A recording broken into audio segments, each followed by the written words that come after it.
스타벅스 이슈 짧게 좀 다루고 해야 돼요. 그리고 삼성전자 이슈 길게 좀 다루도록 하겠습니다. 네. 그리고 오늘 진짜 엄청난 분이 또 매불쇼를 찾아주셨거든요. 네네. 대장동 일당의 주인공 남욱 변호사가 매불쇼를 와.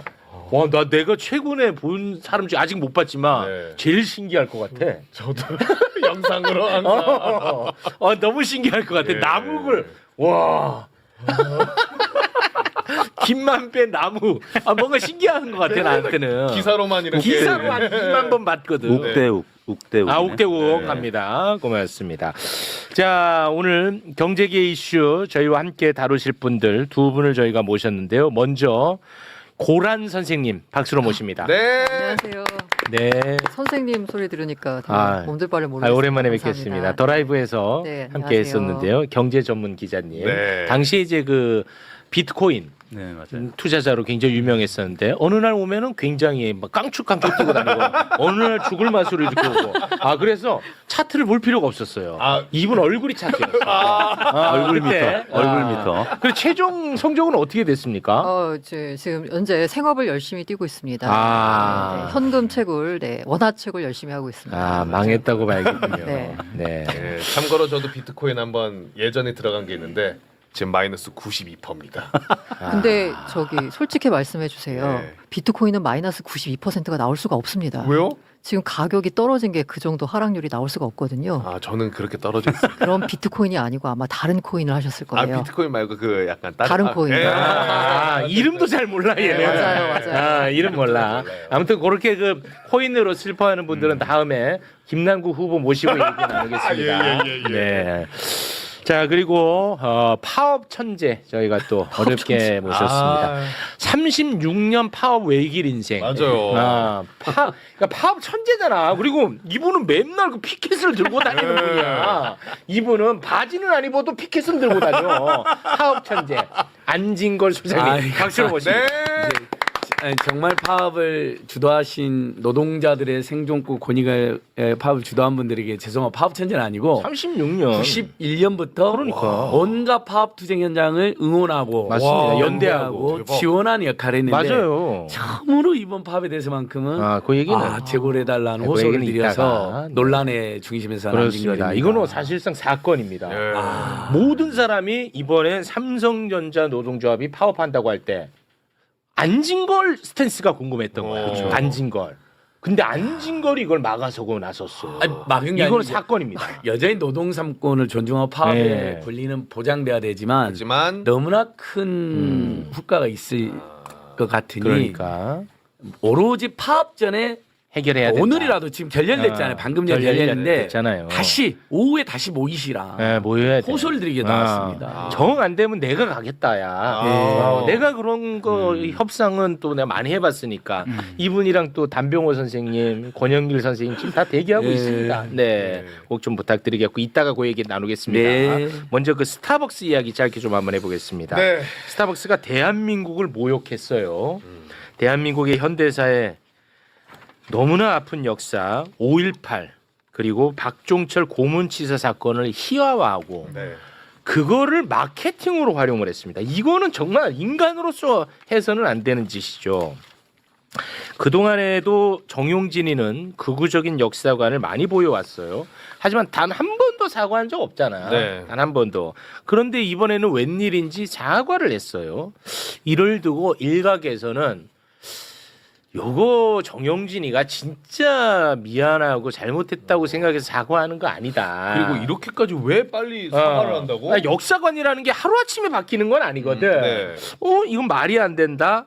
이거 아마 스타벅스 본사가 지분을 강제로 회수할 수 있는 가능성을 차단하려고 빠르게 사과한 것 아니냐 요런 제 주장을 하는 분들이 좀 있었거든요. 그래서 그 얘기를 좀 한번 해볼까 합니다. 먼저 대한민국 스타벅스 코리아 요 지분 구조를 일단 좀 설명을 해주실까요? 이마트가 67.5%를 가지고 있고요. 싱가포르 투자청이 32.5%를 가지고 있습니다. 그렇습니다. 근데 저는 몰랐는데 요 지분을 이제 살 때 계약 내용 이번에 공개가 됐던데 그 계약 내용을 좀 한번 소개해 주시죠. 한국 파트너사의 귀책 사유로 심각한 브랜드 가치 훼손이 발생할 경우 미국 본사는 이마트가 보유한 지분 전량을 정상 가치 대비 35% 할인된 가격에 강제 회수할 수 있다라고 되어 있습니다. 지분 전량을 전량을 파는 것도 정말 충격적인데 35% 할인된 가격에 강제로 회수할 수 있다라는 계약 조건이 있었더라고요. 네.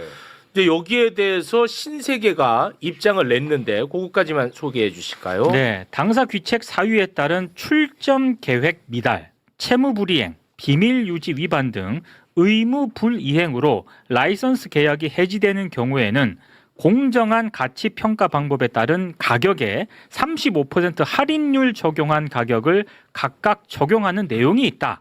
하지만 이번 이슈는 글로벌 스타벅스와의 라이선스 계약상 계약 해지에 관련이 없는 사안으로 판단이 된다. 이에 계약상 영향도 없을 것으로 예상하고 있다. 본인들의 입장인 거죠. 뭐 본인들 입장은 뭐 그거랑 관련 없다라는 건데 이 전문가들의 이야기를 좀 한번 들어보겠습니다. 이거 어떻게 뭐가 맞는 거예요? 고란 선생님. 고란 선생님 지금 차트 그만 보시고요. 네. 차트 보고 있습니다. 네. 사실 잘 모르겠습니다. 이게 근데 그 이마트 측의 설명도 말이 되는 게요. 아까 말한 브랜드 가치 훼손, 네. 운영상 중대한 문제 이게 굉장히 추상적인 추상적이죠. 거거든요. 네. 그렇기 때문에 이번 사건을 통해서 브랜드 가치가 얼마가 훼손됐냐, 그래서 우리가 지분 전량을 35% 할인된 방법으로 가져갈 수 있느냐, 이건 나중에 이제 법적 분쟁이 상당히 이제 심각한 문제이기 때문에 제 생각에서도 이마트 쪽의 설명이 맞을 것 같아요. 이게 이제 추상적으로 한 브랜드 가치가 아니라 아까 의무 불이행이라는 출점 계획 미달이라는 건 딱 지표가 있는 거잖아요. 그렇죠. 객관적 지표가 있죠. 채무 불이행 이것도 객관적 지표가 있는 거고 비밀 유지 위반 이것도 비밀이라고 하는 거를 이제 위반했을 경우 이게 뭔가 확실한 거잖아요. 네. 그런데 브랜드 가치 훼손은 약간 추상적인 부분이라서 이걸 가지고 콜옵션을 행사하는 그 트리거를 삼기에는 좀 부족한 부분이 있는데 그러나 지금 본사 측에서도 약간 외신을 통해서 우려감을 표했다는 얘기가 나오고 있거든요. 그렇습니다. 그렇기 때문에 꼭 이 콜옵션 행사 트리거가 되는 요소는 아니더라도 아무래도 본사 측이 뭔가 이렇게 항의성으로 표시한 부분 이걸 의식했다라고는 볼 수 있다라고 생각합니다. 그래서 저는 이 추상적인 것을 객관적인 것으로 우리가 만들지 않나. 좋다. 수산아, 뭔 말인지 알지? 오케이. 이 추상적인 것을 객관적으로 우리가 만들어내야 돼. 지표로 만들어야 돼. 물론 내가 너무 영향력은 없습니다만 네. 나는 일단은 스타벅스는 진짜 영원히 안 마십니다. 네. 네, 영원히 안 마셔요. 스타벅스. 근데 그거 어떻게 만들어요? 뭘요? 우리가 이제 또 여론을 한번 좀 수복 불매 뭐 이런 걸로 그런 식으로 아니, 지금 외신에서도 네네네. 이건 정말 심각한 문제로 지금 네, 다루고 맞습니다. 있거든요. 네네네. 네, 이거는 정말 심각한 문제고 실제로. 오늘 점심 때 제가 이렇게 점심 훌 들었더니 다른 카페로 손님들이 몰리는 걸 봤어요. 벌써 대단히 약간 고맙습니다. 시민들 사이에서 직장인들 사이에서도 뭔가 그러니까 뭐 진짜 신념을 가지고 행동하는 놈도 있잖아요. 이런 스벅 나쁜 놈들 이럴 사람도 있는가 하면 네. 그게 아니어도 이번 건 좀 너무한 것 같아요. 근데 괜히 그냥 대체제가 있으니까 너무 바로 많죠. 옆에 우리 국산 카페도 많이 있잖아요. 너무 많아. 개인 카페도 있고 예. 차라리 이참에 저기 가지 이런 움직임이 보였어요. 너무 네. 많잖아. 제가 봤어요 동네에서. 예. 여의도 자주 가시는데 거기만 해도 스타벅스가 한두 개가 아니에요. 거의 그러니까 한 지금 4개인가? 거기서도 그런 흐름을 확인하고 왔어요. 지금. 옆에로 가더라고요. 저희 일행도 그랬어요. 아니지 이리 가면 안 되지 하고 바로 옆으로 옆 카페로. 그리고 저는 그것도 인식을 좀 바꿨으면 좋겠어요. 사실 이전에는 우리가 생일에 기프티콘을 선물할 때도 커피 기프티콘을 스타벅스로 보내야 조금 그래도 그래. 내가 마음 표시하는 느낌으로 받아들이고 그런 의미로 주곤 했는데 바로 차단해 그런 애들. 요거는 이제는 우리 인식 자체를 바꿔야 된다. 차단이야. 그럼 매국노야. 그렇죠. 알았지? 예. 이거 바꿔야 돼. 인식을. 아이고 맞습니다. 그래서 네. 이번 사건에서도 보면은 확실히 알 수 있는 게 뭐냐면 어떻게 보면 기업인들에 대해서 뭔가 강력한 메시지를 주는 건 아무리 사회적으로 비난 여론이 있고 뭘 그 사람에 대해서 뭘 한다고 해서 되는 게 아니라 돈줄을 내준다고 해야 되나요? 그렇습니다. 뭐 이렇게 돈으로 판단해야 되는 거예요. 맞습니다. 사실 쿠팡 같은 경우도 보자면 아무리 공분을 하고 이래도 사실 가입자 다시 늘었습니다. 그러니까요. 예, 맞아요. 다 매출 회복 올라왔어요. 그러니까 어떻게 보자면 이제 플랫폼 사업의 특성상 우리가 안 쓸 수가 없다라는 건데 만약에 안 진짜 쓸 수 있어요. 진짜 타격이 있었다라고 하면 아마 앞서서 이제 정영진 회장이 여러 가지 좀 무리를 일으키는 발언도 있었잖아요. 네. 하지만 본진에 대한 타격은 없었거든요. 맞아요. 약간 분리해서 봤는데 만약에 이게 정말 문제라고 생각해서 이걸 바꾸자고 하면 소비자가 우리 소비자로서의 권리를 행사하는 거 안 쓰면 되는 거거든요. 맞아요. 그걸 보여줬을 때 진짜 이게 내가 문제가 있구나라고 해서 네. 행동의 변화가 일어날 거라는 생각은 듭니다. 맞습니다. 네. 저는 실제 그 쿠팡을 원래도 안 썼는데 네, 맞아요. 스타벅스는 내가 가끔 먹었어요. 네, 솔직히 말씀드립니다. 아니, 그랬을 먹을 수 있죠. 때마다 솔직히 나는 뭐 나랑은 안 맞더라고. 근데 이제는 진짜 끝. 이제 진짜 끝이다. 진짜 끝이다. 알았지? 다시는 가는 일이 없다. 진짜 끝. 여기서 만약에 오랜만에 선배님 커피 좀 사왔습니다. 스타벅스 딱 들고 왔어.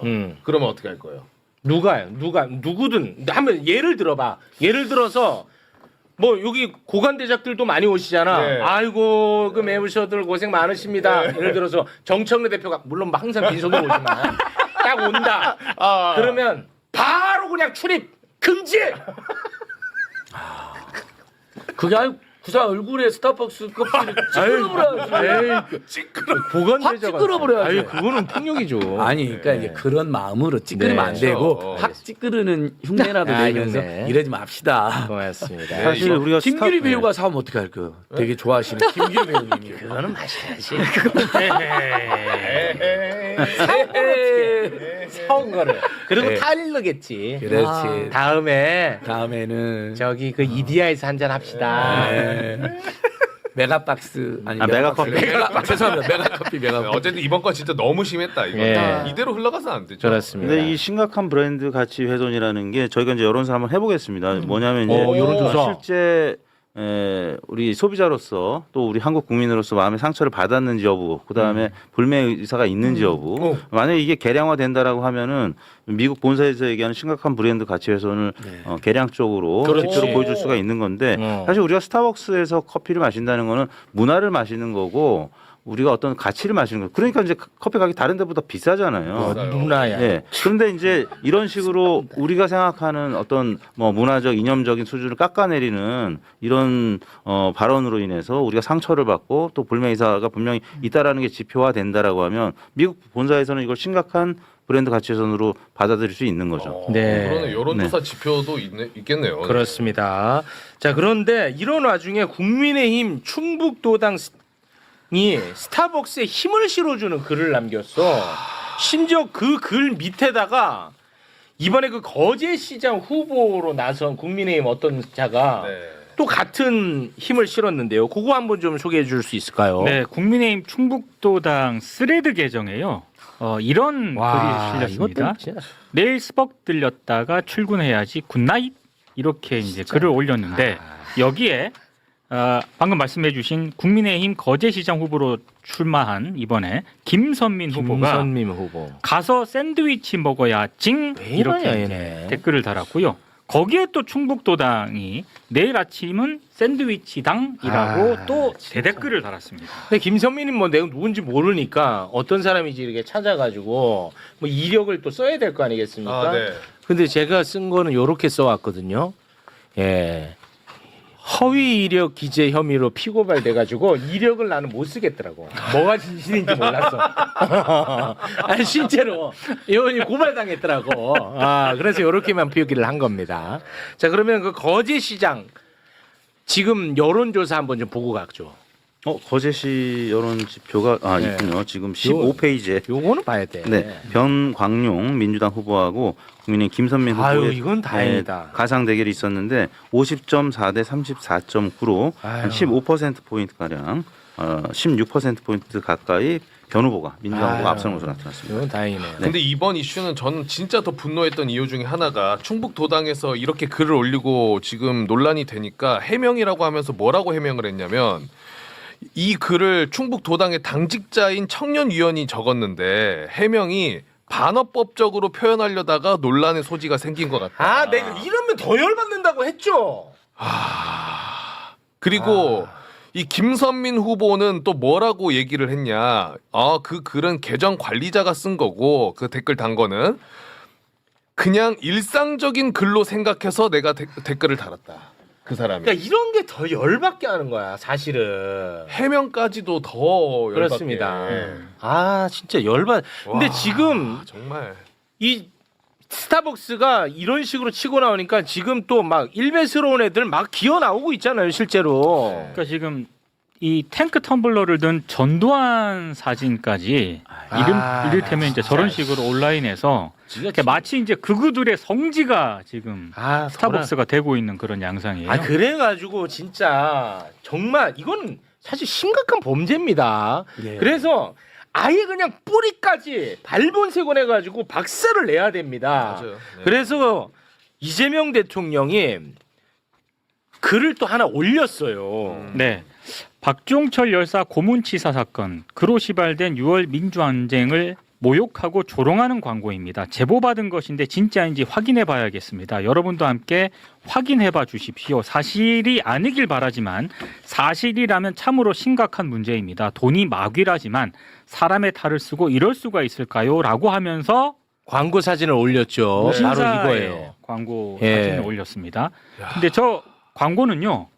2019년에요. 무신사가 SNS에 게시했던 양말 광고입니다. 네. 그래서 당시에도 상당히 좀 비판을 많이 받았고요. 그렇습니다. 그래서 무신사가 게시물을 삭제하고 사과문을 발표를 했습니다. 네, 책상을 탁 쳤더니 예. 억하고 말라. 이런 말은 할 수가 없는 말이야. 이런 말 자체는. 그래서 막 무지해서 이런 거를 자꾸 즐기는 애들도 있을 것 같으니까 이번 기회에 아주 간단하게만 좀 소개를 해주고 넘어가죠. 네. 예, 박종철 고문치사 사건. 네, 박종철 고문치사 사건은 1987년 1월 14일 서울대학교 3학년 학생이었던 박종철 군이 경찰에게 연행이 돼가지고요. 서울 남영동 대공분실에서 각종 고문을 당하다가 사망한 사건입니다. 끔찍한 사건입니다. 당시 치안본부장이 강민창이었는데 고문을 감추기 위해서 박종철의 사망 원인에 대해서 책상을 탁 치니까 억하고 죽었다라고 거짓으로 발표를 했었고요. 이 발표가 결국에는 6월 항쟁의 도화선이 되기도 했습니다. 그렇습니다. 이걸 장난 광고 카피로 이용할 수 있다? 이건 상상이 불가능한 영역입니다. 몰라서 그동안에 이거를 썼던 사람들은 진짜 이번 기회에 다시는 이걸 쓰면 안 됩니다. 예.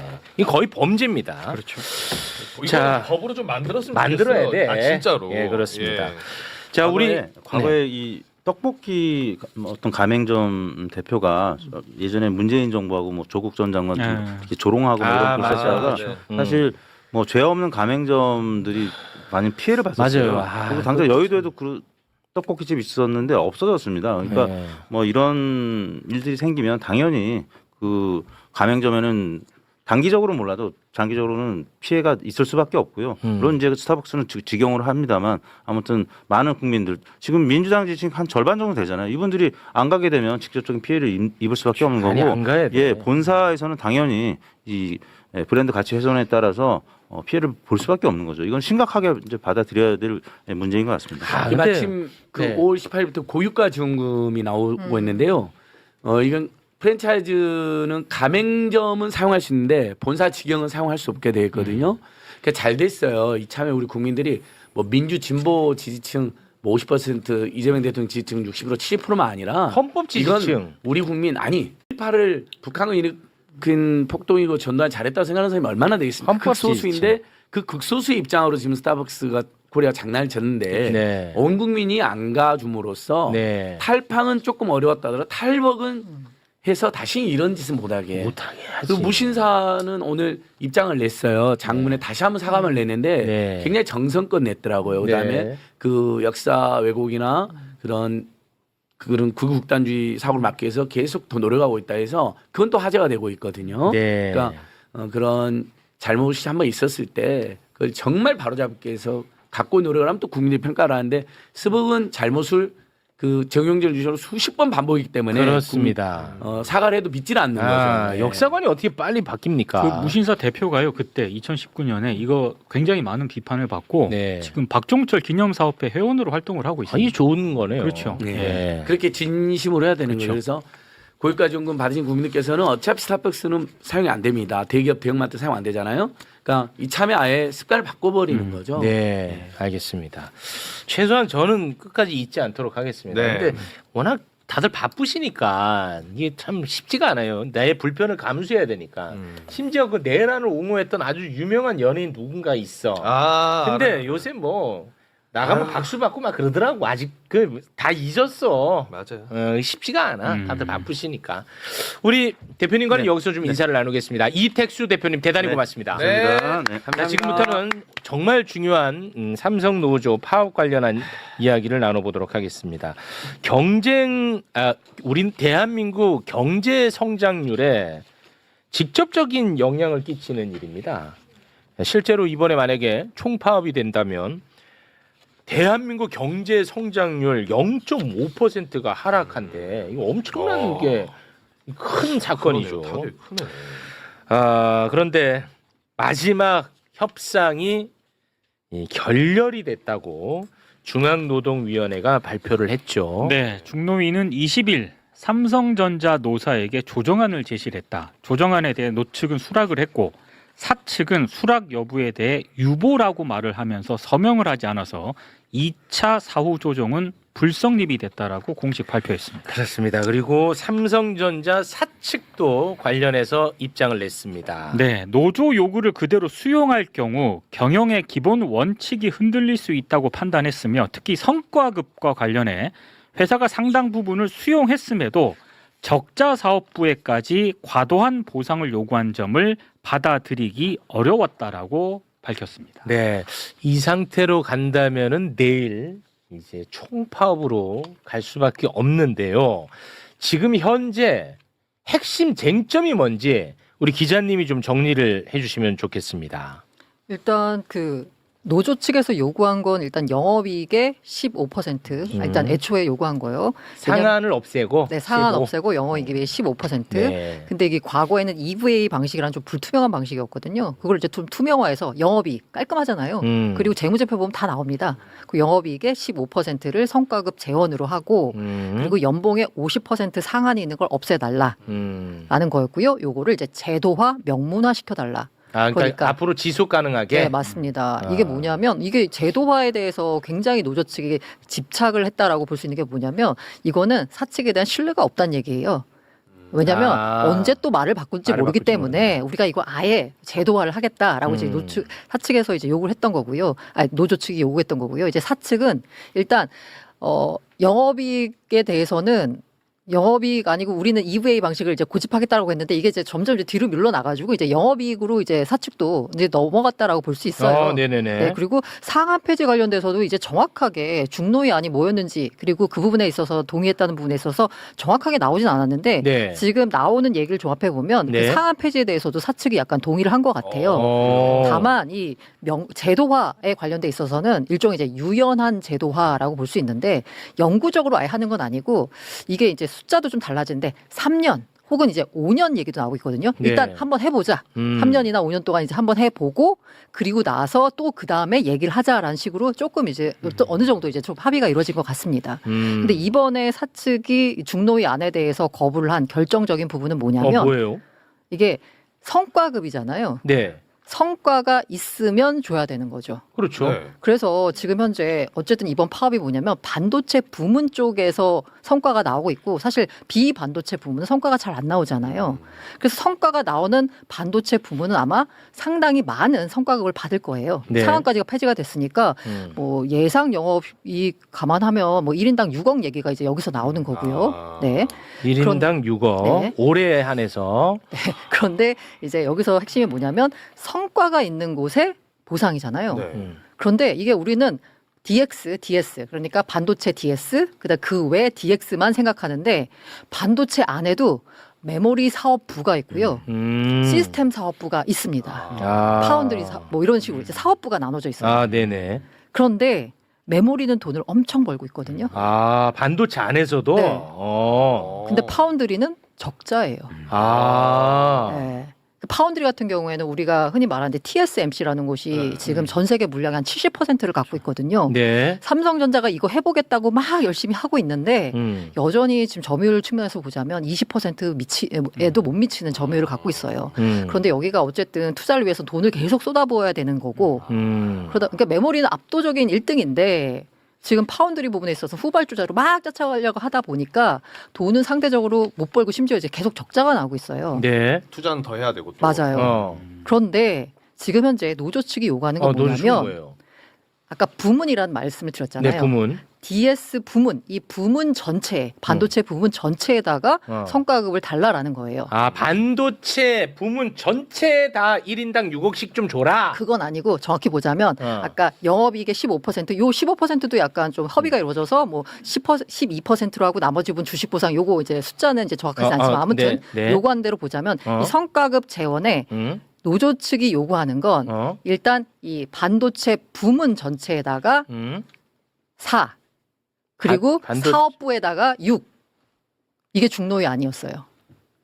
그러니까 다 같이 좀 나눠 갖자가 4예요. 돈을 못 벌어도 못 벌어도 네, 못 벌어도 다 같이 나눠 갖자. 나눠 갖자가 40%. 네. 그리고 아까 말한 메모리 사업부가 그 재원의 60%를 갖고 가자라는 거예요. 네네. 근데 이걸 노조는 받아. 노조는 받았어요. 그런데 회사 측은 많이 양보한 게 처음에는 아예 안 된다 했는데 많이 양보한 게 회사 측은 부문에다가 30, 사업부에다 70. 이거였거든요. 이게 중노위 안은 그래서 60대 이것도 정확하게 알려진 않았지만 대충 40대 60 정도로 노조가 받아들일 수 있는 정도의 안을 제시한 거고 네. 사측은 이에 대해서 약간 이거는 아니다. 사측의 그 삼성전자가 성과급을 주는 핵심 기본 원칙이 뭐냐면 성과가 있는 곳에 보상이 있다. 성과 있는데 보상 인데 있다. 아니 이렇게 되면 성과를 내지도 못한 쪽에다가 보상을 주는 게 말이 되느냐? 이거는 회사의 성과급의 기본 원칙을 훼손하는 거다라는 게 지금 사측 입장이고요. 아울러서 여기서 지금 나왔던 게 뭐냐면 이 하한선 설정이에요. 아까 말한 대로 지금 노조 측이 입장하는 건 아까 그 부문 전체에다가는 4 정도를 주고 사업부는 6 하게 되면 성과를 못 낸 곳도 이제 받아들이게 되는 거잖아요. 네. 게다가 여기다 이제 하한선을 둬서 진짜로 뭔가 돈을 많이 못 벌 힘들어도 어느 정도는 보상이 돌아가야 된다. 라는 게 노조 측에서 요구하는 거고요. 그런데 회사 측은 아니다. 성과 있는 곳에 보상이 있다라는 회사 경영의 기본 원칙을 정면으로 위배하는 거다라고 하면서 이 부분에 있어서 막판 그 중노위 안에 대해서 회사 측이 받아들이지 않았다라고 이제 얘기가 나오고 있습니다. 그러니까 이제 노조 입장에서는 이제 반도체 부문 DS라고 하잖아요. 네. 요 사람들에게 좀 뭔가 골고루 나눠 가자야 자신들의 DS 부문의 노조가 와야 되지 않으니까. 맞습니다. 그걸 가는구나. 맞아요. 네, 맞아. 이게 어떻게 왜냐, 보면 DX 가전 부문 이런 사람들은 지금 막 탈퇴를 하고 있잖아. 그래서 그러니까 이 사람들 탈퇴는 좀 막자. 네. 요런 취지인가 보네. 어떻게 보면 다 같이 나눠 갖자라는 요 DS 부분의 성과를 갖고 오는 게 이번 노조가 이 파업 과정에서 했었던 사회사 측과의 협상에서 얻을 수 있는 최대 뭐랄까 그 업적이라고 이제 할 수 있거든요. 네. 그런 부분을 지키기 위해서 어쨌든 부문별 성과를 최대한 올리려고 이제 노조는 많이 노력을 했던 거고 사측은 성과 있는 곳에 보상이 있다는 건 기본 원칙인데 이걸 훼손하는 거다라고 하면서 끝까지 반대했던 거고. 아니 그럼 그 논리라면 뭐 모바일 부문, 가전 부문, 그렇죠. 여기는 지금 돈을 못 벌어가지고 얘네들은 그냥 아예 취급도 안 하고 있지 않습니까? 그러면 그 논리라면 이 사람들도 이 노조에서 같이 챙기자고 얘기를 해야 될 거 아니야. 그건 안 맞네. 근데 거기까지는 좀 그게 어려운 게 부문 자체가 아예 다른 거고요. 이건 부문 안에 있는 사업부다 보니까 그건 안 되지. 그런 식으로 이중잣대 안 돼. 어떻게든 지금 모순에 빠져 있죠. 모순이잖아 이거는. 협력업체 자회사는 우리가 신경 안 써버리겠다 해버렸어요. 그렇지. 같은 삼성전자에도 지금 DS 분야잖아요. 네. DX 분야는 심지어는 이제 노조위원장이 그런 글도 쓴 거예요. 그렇지. 그 텔레그램에 그 최승호 노조위원장이 글을 올렸죠. 네. 마무리되면 노조 분리 고민을 해봅시다. 그리고 전삼로 동행 좀 너무하다. 그러니까 DX 모바일 가전 부문 솔직히 못해 먹겠네요. 그러니까 이제 우리 돈 많이 버는 우리 그렇죠. 반도체끼리만 우리 해먹자. 한번 해봅시다. DS 부분끼리만 해먹자 해갖고 이거 논란이 많이 됐단 말이에요. 그렇죠. 근데 이것과 관련해가지고 비반도체 부문 노동자들 많잖아. 그렇죠. 이분들이 지금 뭐 사내 게시판에 쓴 글을 보면은 이게 딱 나와요. 떠들썩합니다. 반도체가 어려울 때 휴대전화 팔아서 번 돈으로 반도체 연구 투자하게 했더니 이제 휴대전화 사업부를 배제한다. 그렇지. 예. 이야기 나올 아니 수밖에 그 쥐들 없네. 논리라면 DS에서도 돈 못 버는 애 챙겨달라며. 그러면 이거 DX도 챙겨. 예. 근데 이제 그런 모순에 빠져 있어요. 빠졌지? 심지어 어제 이제 우리 화면에 확인해 보니까 이제 삼성전자의 다른 노동조합 집행부가 최승우 위원장이 협상으로 가는데 아, 그렇죠. 꾸를 하는 외면하더라고. 예, 이제 굉장히 곤란한 노노 갈등이 놓여 있는 거죠. 외면하더라고. 그래서 이제 이 최승호 위원장 체제는 이제 반도체 부문 7만 8천 명 중에 이제 적자 사업부인 비메모리 임직원이 한 2만 명 되는데 거기는 이제 챙겨야겠다 생각하는 거죠. 이제 우리 노조 입장을 보면 그렇지. DX까지는 우리가 못 챙겨도 그렇죠. 이미 노조 조직 분리까지 고민하자는 그런 이야기가 나와버렸으니까. 하지만 반도체 전체에서 적자 분야는 자기가 확실히 챙기겠다 해서 일정 부분은 모두 나누고 나머지 부분은 또 이제 집중해서. 성과별로 이렇게 배분하겠다 했는데 그 비율로 지금 막판 그 피통 중입니다. 이제 그러니까 이제 최욱 MC님이 지적하는 그런 내용들은 이제 제가 노조 입장에서 수용을 한다더라 그런 비판을 일단은 그래도 반도체 부분에서는 함께 고생한 동료들이니까 최대한 성과를 일부는 차등이다 하더라도 그 차등을 최소화하려고 노력을 하는 거예요 노조가 마지막까지. 근데 중노위가 이제 최종안을 낸 거예요. 대부분이 이제 고란 기자님 설명 잘했는데 대부분이 타결됐대요. 박수근 위원장님이 한두 가지 남았다고 이야기했어요. 그래서 한두 가지.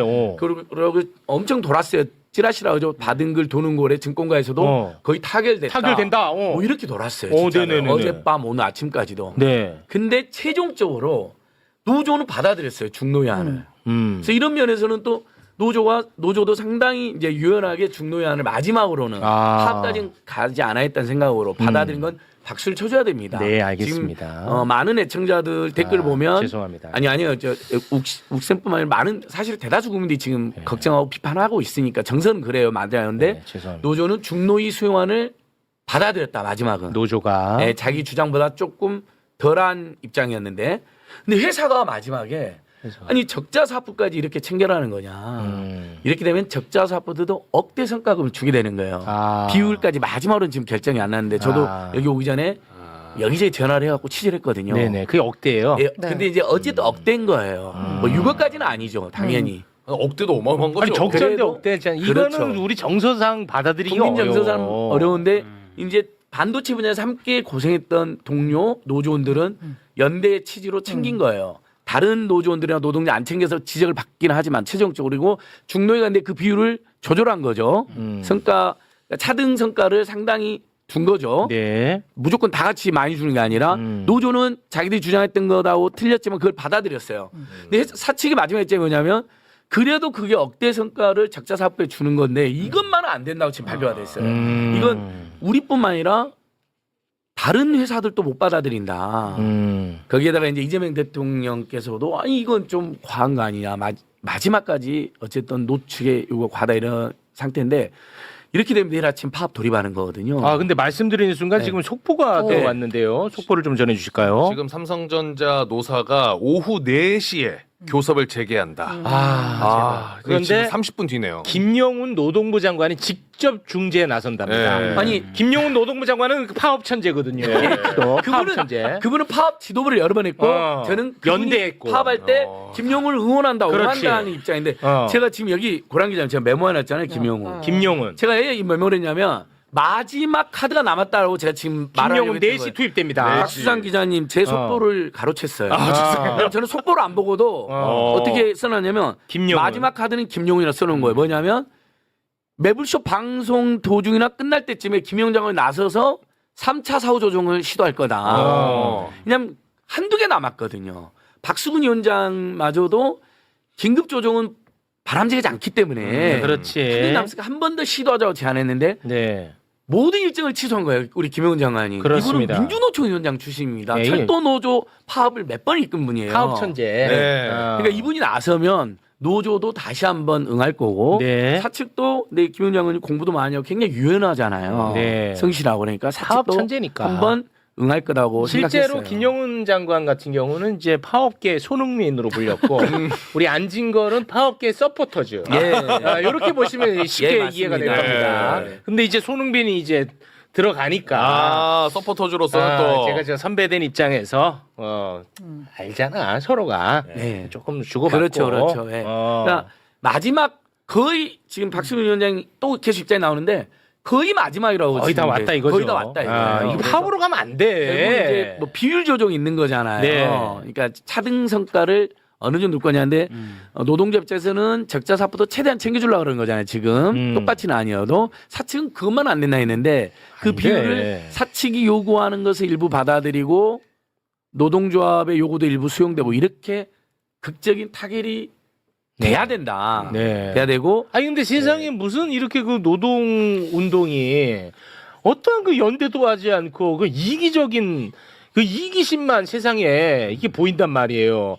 연대 천재로서 이거는 사실 선배로서 예. 한마디 해주셔야 돼. 너무나 이건 아니잖아. 노동 운동은 이게 아니잖아. 예. 연대, 맞습니다. 어? 제가 계속 공익성, 그래서 제 연대. 가방 안에 이 피켓이 저는 어른거려요. 소상공인들은 지금 너무 어렵거든. 예, 주가가 8천이고 하이닉스 반도체 성과 6억 나오면 이분들은 피눈물 흘리고 있어요. 찢어진 피켓을 들고 다니는 이유가 찢어졌구나. 물론 그 노동자들이 소상공인까지 다 챙길 수는 없어요. 네. 하지만 함께 사는 대한민국 원칙으로 보면 그래도 최소한 하청, 협력업체, 자회사 심지어는 삼성전자, 삼성그룹의 자회사들과 더 많이 나누고 그분들의 정서도 생각하고 그다음에 경제기에 여전히 어려운 국민들의 입장도 생각했어야 그렇습니다. 돼요. 그다음에 시기적으로 R&D 비용도 앞으로 예. 40조가 아니라 90조, 100조도 투입해야 된다 하면 이런 것도 생각했어야죠. 네. 또 사이클이 지나면 심지어 적자가 날 수도 있고 저마저도 이렇게 호소를 드리니 그렇지. 파업만큼은 자제를 해달라는 안 돼. 거죠. 자제해달라는 거잖아요. 파업은. 그래서 네. 그런 지적은 가능하고요.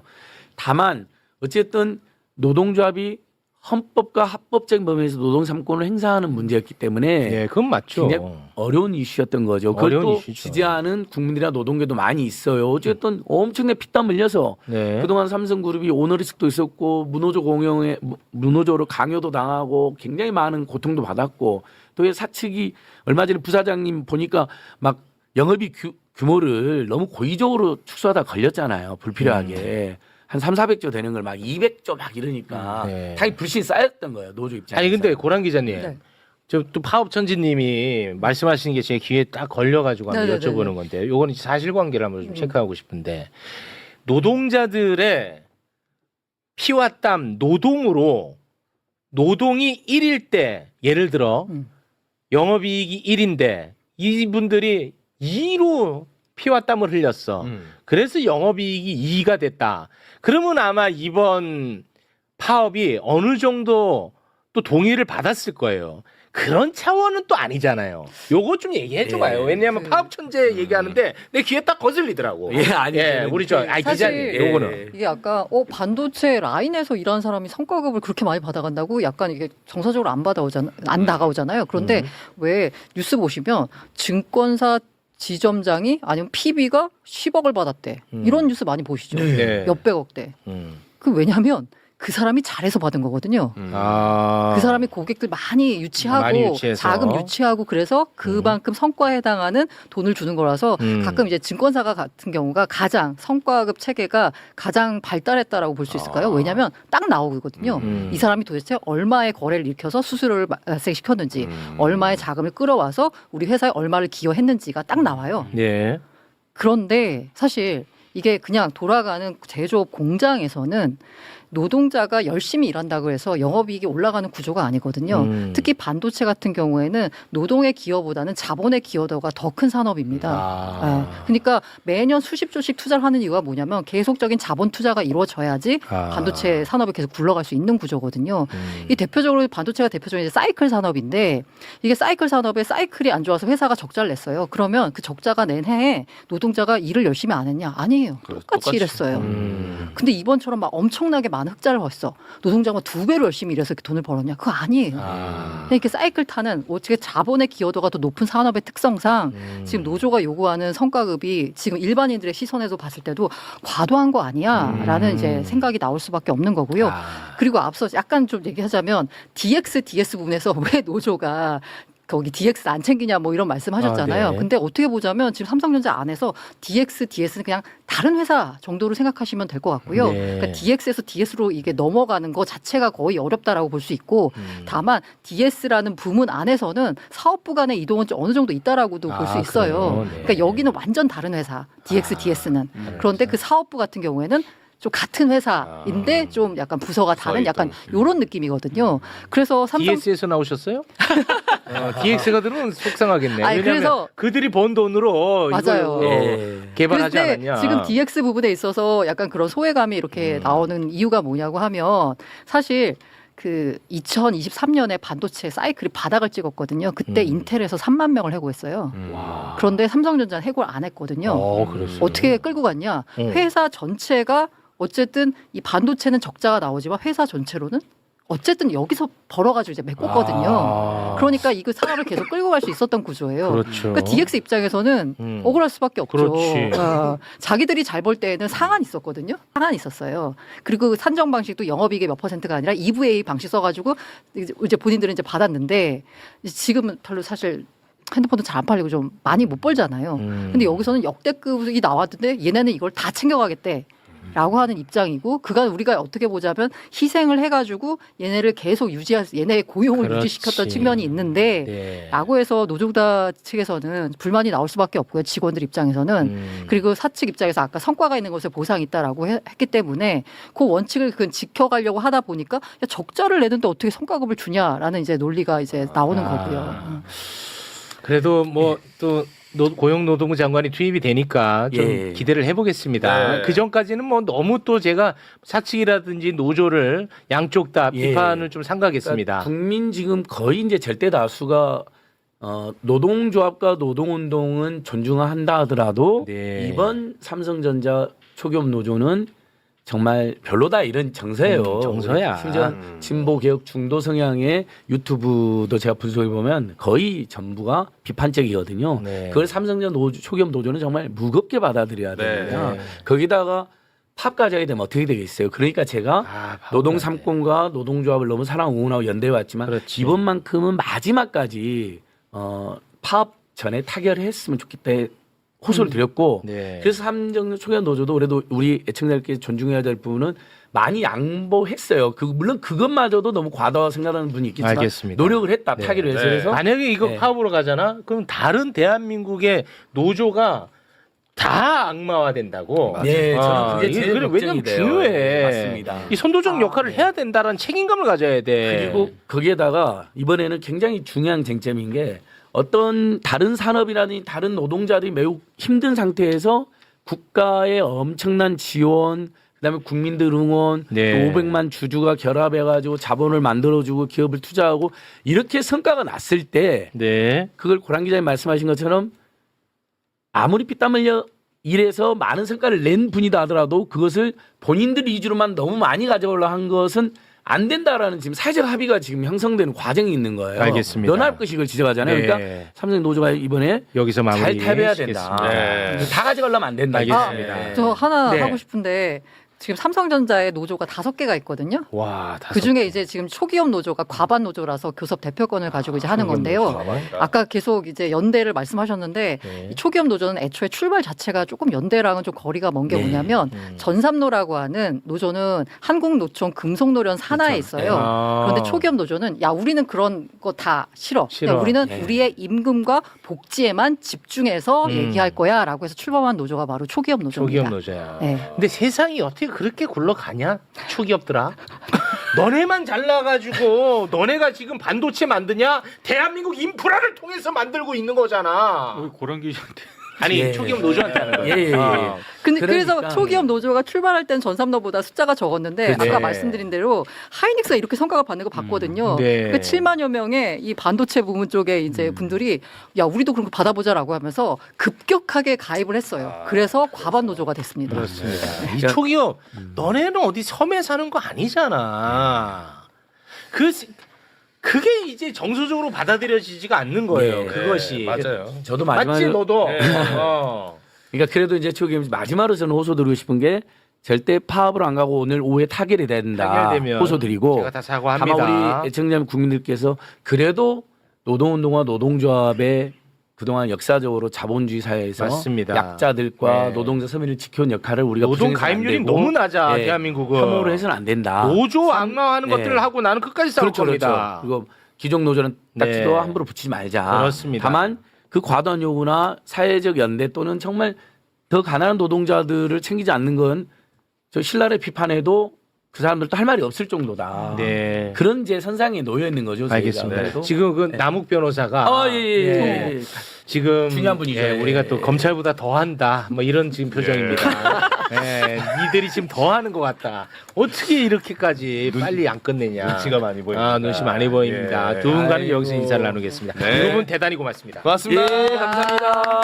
고맙습니다. 고맙습니다. 자, 오늘 매불쇼의 그 유명한 대장동 일당 중 한 분 네. 남욱 변호사가 매불쇼를 찾아주셨는데요. 네. 이 중간에서 브로커 역할을 해주신 분이 계셨는데 네. 그분이 지금 시간이 너무 지나가지고 예. 함께하지 못하고 떠났어요. 그분께 사과의 말씀을 좀 전달하겠습니다. 노영희님께 다시 한번 심심한 사과를 전합니다. 엄청 짜증내고 하다. 짜증을 많이 큰일 났네. 원래도 짜증이 많은 분인데 큰일 났네. 이 상황은 받아들이기가 더 쉽지 않았어요. 전 이미 직감하고 있었습니다. 네. 여기가 노영희 변호사님이 앉아야 되거든요. 네. 근데 우리 제작진이 이렇게 자리를 정돈하더라고요. 죄송합니다. 네. 하지만 저희의 실수이기 때문에 출연료는 그대로 지급이 된다는 점 예. 노영희 변호사님께 안내 전하겠습니다. 예. 자, 그러면 한번 만나보겠습니다. 와, 신기해. 내가 최근에 본 사람 중에 제일 신기해. 진짜 우리가 남욱을 얼마나 다뤘냐. 진짜 2021년부터 네. 오늘날까지 나에게는 뭔가 진짜 전설 속에 사는 이무기 같은 존재입니다. 네. 주로 TV 화면과 이 그래픽 이미지의 워딩으로 맞아요. 와, 진짜 신기한 분입니다. 대장동 개발업자 중 한 분입니다. 배당금을 또 많이 받은 걸로 언론에서 보도가 돼가지고요. 그러니까요. 이따가 또 돈 얼마 벌었는지 다 물어봅니다. 네, 남욱 변호사 박수로 모십니다. 네. 와, 안녕하세요. 안녕하십니까. 네, 안녕하십니까. 네. 변호사님은 저희 모르시죠? 저도 보고 있습니다. 그렇습니까? 그럼요. 저도 아. 보고는 있습니다. 그 대장동 관련 이슈가 대한민국에서 가장 뜨거운 이슈였잖아요. 네. 그때 안에 있지 않을 때는 다 그 기사들을 보셨나요? 기사들 많이 봤습니다. 그렇습니까? 네. 이따가 뭐 할 얘기가 많겠습니다만 대한민국 언론 보도는 어떻게 보셨어요? 솔직히 말씀드렸더니 솔직하게 좀 궁금해가지고요. 그냥 본인들이 바라는 얘기를 쓰고 있고 맞아. 저는 그렇게 느끼고 있습니다. 고맙습니다. 네. 자, 그리고 저희에게는 이분이 계시지 않았다면 이 이슈를 따라갈 수가 없습니다. 이분을 통해서 저희가 예습하고 복습을 하고 있습니다. 비닐봉지 속 체육 오랜만에 매불쇼를 찾아주셨습니다. 봉지욱 기자 박수로 모십니다. 네. 안녕하세요. 네. 네. 오랜만이시네요. 근데 되게 이제 심각한 게 원래 남욱 변호사가 지난주쯤 나왔어야 되는데 네. 매주 금요일 날 보니까 재판이 있고 문제는 언론에서 보도를 하지 않았기 때문에 네. 남욱 변호사의 폭로는 안 한 게 됐습니다.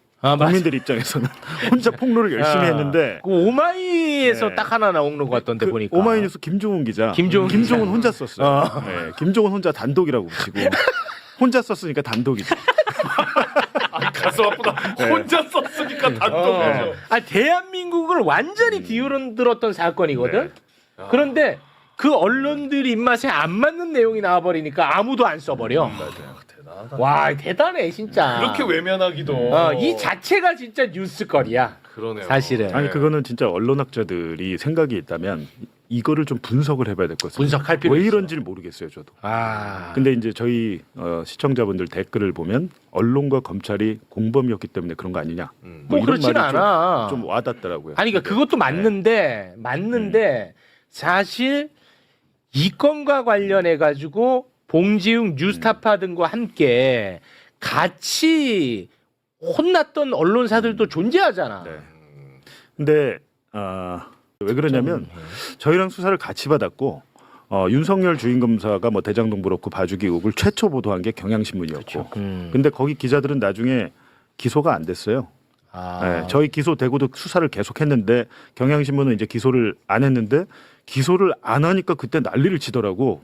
경향신문이 굉장히 기사를 잘 쓰더라고요.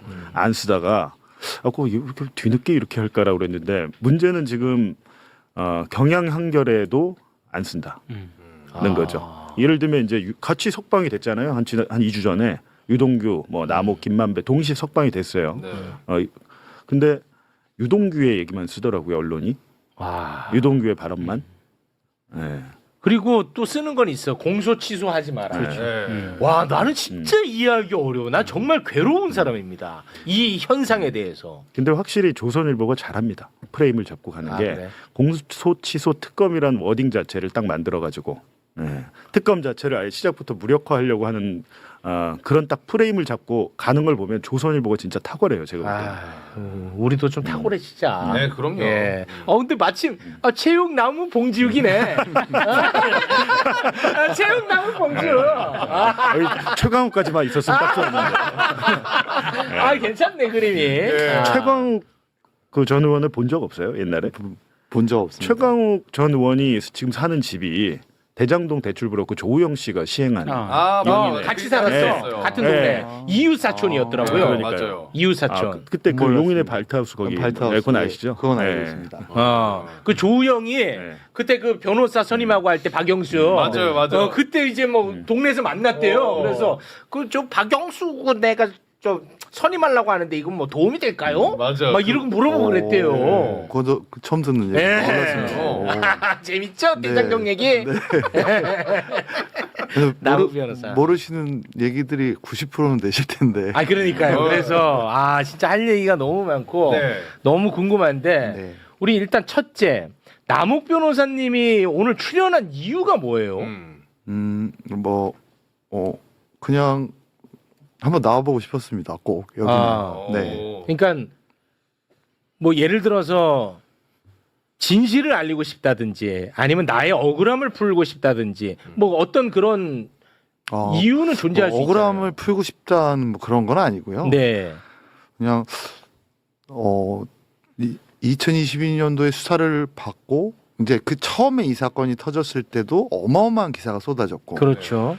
2022년도에 정권이 교체되고 나서 재수사가 시작되고 나서도 어마어마한 기사가 쏟아졌고 뭐 예를 들면 428억이 그분 이재명 거다. 그분 거다 뭐. 근데 이제 심지어 재판정에서 그분께 아닌 어떤 그런 내용들이 확인이 되고 있고 뭐 그게 금요일 날 이제 저희들 재판 속에서 그런 내용들이 나왔는데 저는 그래도 하다못해 남욱이 거짓말한다 뭐 이런 기사라도 나올 줄 알았습니다. 네네네. 근데 기사가 한 줄도 없는 거예요. 와. 야 진짜 신기하다. 와. 그렇게 많은 기사를 막 1분, 2분 단위로 기사가 쏟아져 나오더니 막 관심이 없으신 건지 그렇게 많은 기자분들이 연락을 주시더니 한 분의 기자분도 이제는 안 해. 아예 관심이 없으시고 재밌다 되게 진짜. 솔직히 되게 신기합니다. 와. 예. 참 진짜. 뭐 그러던 차에 뭐 한번 기회가 돼서 질문을 주시면 한번 저도 그런 얘기라도 좀 드리고 싶어서 나오게 됐습니다. 왜 제가 이 질문을 드렸냐면 미리 제가 확실하게 하고 가는 게 서로가 원수가 되지 않을 것 같아서 네. 말씀드리는 게 뭐냐면 저는 우리 남욱 변호사님을 언론을 통해서 봉지욱을 통해서 공부를 통해서 아는 게 전부거든요. 네. 근데 저는 남욱 변호사님에 대한 저의 개인적 판단은 위대하고 훌륭한 사람이라고 생각하지 않아요. 네. 예, 저는 가해자성도 있고 피해자성도 있다고 생각하는데 네. 저는 검찰에 대한 문제를 얘기하고 싶어하는 사람이에요. 저도 마찬가지예요. 예, 그래서 정확하게 오셨습니다. 저는 그렇죠. 제가 좋은 사람이라고 절대 얘기하지 예, 않습니다. 그래서 저는 그 관련한 부분에 대한 이야기를 듣고 싶어서 모시는 거기 때문에 맞습니다. 예, 요거는 한번 미리 저도 그 확인받고 말씀을 드리고 싶어서 나왔습니다. 네. 자, 그러면 한번 출발을 해보도록 네. 하겠습니다. 워낙에 이제 많은 얘기가 있어서 일단 짧게 정리를 하고 궁금한 거 좀 여쭤볼게요. 문재인 정부 때 이제 대장동 수사 시작이 됐거든요. 네. 문재인 정부 때. 그때는 이제 이재명 대통령 관련한 내용이 전혀 안 나왔어요. 그런데 윤석열 정부로 이제 바뀌고 나서 수사팀을 완전히 바꿔버립니다. 오직 이재명을 제거하기 위해서. 이것과 관련해서 제 의견이 아니라 일기 수사팀을 이끌었던 김태훈 대전고검장이 국회에 나와서 이야기를 한 거야. 네. 내 의견이 아니라 그거를 다시 한번 영상으로 짧게 보고 오겠습니다. 대장동 일기 수사팀은 나름 열과 성의를 다해서 4, 5개월 만에 그 배임과 관련된 주요 부분에 대한 결론을 내렸습니다. 근데 그 이후에 대통령 선거가 있었고 사실은 그와 같은 상황에서라면 주요한 수사팀을 남기는 게 그동안의 권펠의 관행이었습니다. 왜냐 그 수사가 크게 잘못된 것이 없고 그 수사 자체가 문제가 없다라면 이 수사를 완전히 뒤집어 엎어서 방향을 틀 것이 아니라면 저는 수사팀을 그렇게 변경해서 안 된다고 생각합니다. 기본적으로 그런 원칙이 지켜지지 않았고 오늘 이 자리에 증인으로 나오기 전까지 얼마 전에 있었던 판결문을 읽고 왔습니다. 이기 수사팀에서 중요하게 수사 방향을 틀어서 변경한 부분이 있는데요. 수사 주체를 크게 변경했습니다. 일기 수사팀에서는 거의 증거가 없어서 그 과연 이 부분에 대해서 수사 결론을 내려야 되는 거 아닌가라고까지 생각했던 성남시장을 공범으로 당당히 집어넣고 배임과 관련된 내용도 굉장히 확장했습니다. 특정 정당에서 주장하고 있는 내용 그 프레임에 맞춰서 그게 굉장히 천문학적으로 있었던 범행이고 그런 내용으로 배임과 관련된 내용을 기존에 있었던 대법원 판례의 원칙과 판결의 기준을 벗어나서 그 내용에 대한 내용을 확장한 것으로 하여튼 판단을 했는데 그와 관련한 1심 재판 선고 결과에서는 이기수사팀에서 그런 변경 내용이 대부분 받아들여지지 않은 것으로 알고 있는데 그와 관련된 그 재판부의 판단에 대해서 상당 부분을 공감하고 있습니다. 그렇지. 네, 됐지. 깔끔하게 정리됐지. 네. 자, 윤석열 정권의 2기 수사팀은 대장동 업자들을 회유와 압박을 해서 이재명 대통령을 연결시키려 했던 거예요. 네. 그 과정에서 남욱 변호사의 진술과 증언이 필요했던 것이고 그래서 그 과정에서 검사 정일권이가 남욱에게 뭐 배를 가른다 뭐 이런 얘기가 이제 나왔던 거예요. 맞아요. 이제 생각나지. 예. 그거 이제 법정에서 진술한 거 아닙니까? 그렇죠. 그거 다시 한번 좀 보고 가죠. 네. 자, 2022년 9월 당시 정일권 부장검사가 애들 사진 보여주면서 애들 봐야 할 것 아니냐. 여기 계속 있을 거냐라고 했다. 그러면서 배를 갈라서 장기를 다 꺼낼 수도 있고 환부를 도려낼 수도 있다. 내려가서 곰곰이 생각해봐라 라고 했다. 그날 잠을 한숨도 못 잤다라고 법정에서 증언을 했어요. 그렇습니다. 이렇게 된 거예요. 그래서 이제 뭐 회유도 하고 협박도 하고 압박도 하면서 남욱 변호사도 검사들이 원하는 답을 해주기도 하고 다시 돌아가기도 하고 뭐 이런 이제 얘기가 된 겁니다. 맞죠? 맞습니다. 예. 그런데 우리 남욱 변호사님은 어떻게 하다가 이 대장동 사업에 함께하게 된 거예요?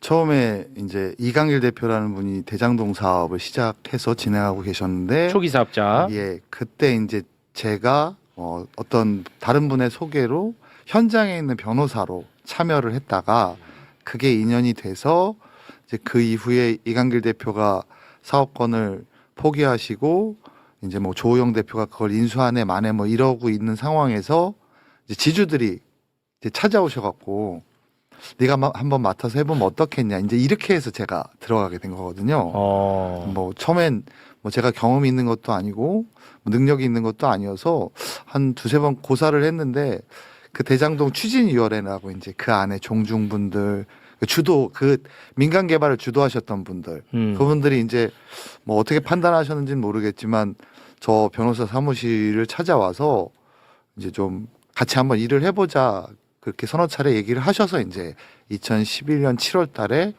이제 제가 뭐 제가 혼자 맡은 건 아니지만 제가 대표가 돼서 사업을 진행하기 시작하게 된 거죠. 거기 대표였어요? 네, 그렇습니다. 이강길 다음 대표예요? 아니요. 근데 그거는 좀 설명이 필요한 게 좀 어려운 개념이에요. 네. 이강길 씨가 하고 나서 조우영 씨가 10년 10월경에 대장동 사업권을 삽니다. 주식 양도 양소 계약서를 써서 사요. 그거 브로커 조우영이 왜 샀냐면 이강길 씨는 안 팔고 싶죠. 근데 부산저축은행 대출이 들어와 있잖아요. 네. 부산저축은행에서 이강길 너 계속하면 우리 대출금 회수할 거야. 네. 너 연장 안 해줘. 압박을 해요. 그게 전형적으로 부산저축은행이 그 사업권을 빼는 거. 여기 얘 돈 될 것 같으니까. 그 조우영을 내세워서 부산저축은행 회장의 저희 처남이잖아요. 그래서 조우영이 그걸 인수를 했는데 2011년 2월에 저축은행 뱅크런 사태가 터지네. 저축은행 영업정지가 돼버리니까 너무 사건이 크게 터졌구나. 이 양수양도 계약을 완료를 하지를 않아요. 못해요. 내가 지금 잡혀가게 생겼는데. 근데 조우영이 빠지고 그 다음에 이제 김용철이란 분이 있었고 김용철이란 분도 보니까 안 될 것 같거든. 그리고 그 아까 말씀드렸듯이 거기에 주인은 땅 주인들이잖아요. 땅 주인들이 김용철 말고 남욱이 하는 게 낫겠다라고 해서 2011년 7월에 대검 중수 수사 도중에 대표가 된 거예요. 아 수사 도중에. 맞습니다. 네. 아. 그러다가 뭐 김만배 들어오고 막 이렇게 되는 거예요. 이제 그러고는 민간 개발을 제가 2011년 7월부터 2014년 이제 8월 말 9월까지 민간 개발을 진행하면서 그 과정에서 이제 유동규하고 나옵니다 네, 이제. 유동규하고 이제 친해지면서 아. 금전 거래가 있었고 아. 뭐 그 부분에 대해서 제가 뭐 책임을 지겠다 이거 사실이기 때문에 그렇죠. 예, 뭐 그건 제가 뭐 그걸 책임 져야 부인하거나 됩니다. 그렇게 그런 네. 얘기를 드리는 게 근데 아니고 유동규한테 준 돈을 이재명 그게 바뀌어 버린 거죠. 내용이. 그렇지.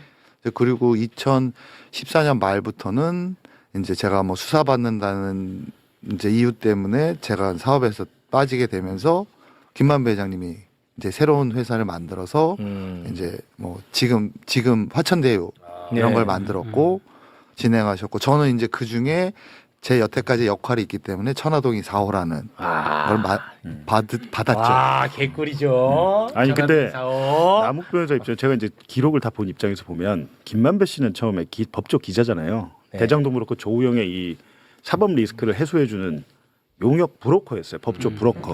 그래갖고 조우영한테 그때 박영수 변호사 소개해주고 1,500만 원 받고 막 이러거든요. 근데 김만배 씨가 딱 보니까 여기 될 것 같은 거예요. 2012년까지는 이 업자들의 그런 여러 경찰 수사나 검찰 수사를 무마해주는 역할을 하다가 네. 한 13년경부터는 그냥 자기가 지분을 갖고 싶은 거예요. 그렇게 해갖고 원래는 그 지분 절반이 남욱 변호사 거였어요. 절반이. 와. 네, 49%하고 원래는 정재창 뭐 복잡하니까 아 네네. 절반이 남욱 변호사 거였는데 급기야는 김만배가 남욱 거까지 뺐습니다. 본인이 50%, 49% 먹어요. 와. 그래갖고 남욱 변호사 24%죠. 25%. 그러니까 최종적으로. 절반으로 줄여버리고 김만배가 그거를 절반을 독식을 하죠. 독식을 하는데 그 이유는 2014년 말부터 수원지검하고 경찰청이 수사를 해요. 그때 조우영 씨도 하고 여기도 남욱 변호사도 수사를 받으니까 야, 넌 빠져. 너 있으면 넌 수사 받으니까 안 돼. 라고 하면서 김만배가 사업장을 접수하는 거죠. 와. 배려하는 척하는 거. 진짜 이거 그렇죠. 완전 영화 같다. 알 수 없지만 그런 내용 그렇게 일련의 과정들이 있어서 근데 이제 재밌는 거는 제가 얘기 들어보니까 윤석열의 검찰이 김만배와 남욱을 이간질을 했더라고요. 김만배와 이가 왜냐하면 이제 남욱의 협조를 받기 위해서는 김만배는 입을 지금 안 열었잖아요. 김만배는 단 한 번도 검찰이 협조한 적이 네, 없어요. 협조를 안 했어요. 한 번도 없습니다. 한 근데 번도 없어요. 김만배와 남욱을 분리시키기 위해서 한 얘기가 있더라고요. 그것도 네. 진짜 기가 막힙니다. 오. 이제 제가 2015년 4월 달에 그 5월 달에 구속이 됐습니다. 그 변호사법 위반으로 2015년도에 수원지검에서. 근데 이제 그 당시에 저는 김만배 회장님께서 법조 기자하셨고 뭐 변호인도 소개시켜 주시고 그때 만난 사람들이 곽상도. 와, 50억 클럽 네, 나옵니다. 곽상도 저희 변호인이셨고 박영수. 박영수 특검 나옵니다. 제 변호인이셨고 50억 클럽 다 나오네. 예, 뭐 그런 분들 외에도 뭐 여러분을 소개시켜 김홍일. 주셨. 김홍일은 이제 조우영의 아니, 변호인. 대검 중수부장 있죠, 김홍일. 네, 김홍일. 2011년에 네. 그 사람이 조우영을 도와줘요. 2015년에 와. 아무 관계가 없다면서요. 봐준 적도 없고.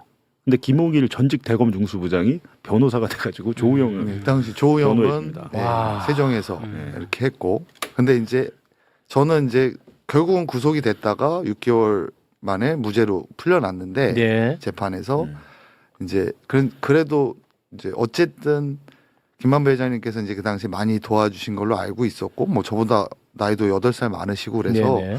제가 이제 친형처럼 계속 따랐는데 이제 수사를 받고 2기 수사팀에 와서 뭐 여러 가지 과정을 겪으면서 이제 어느 검사님이 오시더니 너 그 2015년도에 왜 구속됐는지 알아? 그래서 뭐 왜요? 그랬더니 너 김만배가 작업한 거야. 아니 대놓고 이렇게 얘기하죠. 김만배가 작업해서 너 구속된 거야. 와.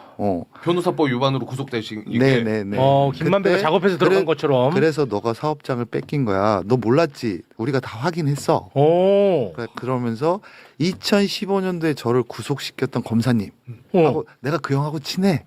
오. 이제 마치 이제 고까지만 하는 거죠. 마치 다 들었던 것처럼. 근데 또 희한하게 김만배 회장님의 현재 변호인 중에 한 분이 그 당시 수원지검장이셨어요. 저를 구속시킨. 와. 그 얘기를 딱 하시는 거예요. 그래서 거기서 제가 눈이 확 돌았죠. 돌겠네. 네. 그러고 나서 몇 차례 그 얘기를 하시면서 이간질을 하시더라고요. 그래갖고 와. 제가 이제 그때부터 이제 제가 김만배 회장님 욕을 엄청 하고 다 그 김만배 회장님이 한 거다. 이런 이제 조사가 진행이 됐고 얼마 전에 이제 아까 보여주셨던 작년 11월 7일 날 제가 저 증언을 하고 나서 그 유동규가 녹취록을 이렇게 뭐 저와 관련된 반대되는 녹취록을 막 맞습니다. 풀었다고 하는데 네. 그때가 이제 절정이었습니다. 거기 보면 제가 김만배 회장님 욕을 엄청 하거든요. 예, 그러면서 형 얘기가 맞아. 만배 형이 나를 뒤통수 그때도 또 뒤통수를 치고 이번에도 또 뒤통수를 쳤네.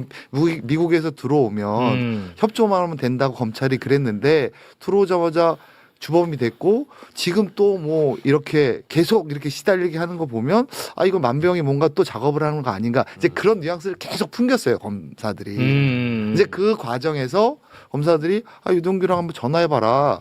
그래서 이제 처음에는 아 공범이 재판받고 있는데 부적절하지 않냐라고 생각을 전화를 안 했는데 여러 차례 얘기를 하길래 고 이제 2023년 3월 4월 통화를 했더니 이제 그게 이제 지금 녹음이 돼 있고 되게 신기한 건 제가 지난 법정에서 그 녹음을 틀었거든요. 틀었는데 2번하고 3번이 돼 있어. 그럼 1번은 왜 안 낼까?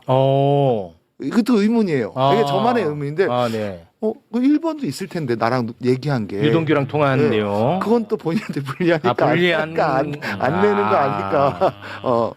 그래서 어찌됐든 그런 과정을 통해서 김만배와 남욱은 분리시키고 그리고 그 복수심을 활용해서 검찰은 검찰이 원하는 진술을 남욱으로부터 듣고 싶어 했을 텐데 그렇죠. 그 중에서 우리가 알고 있는 가장 핵심적인 것은 남욱이 유동규에게 돈을 줍니다.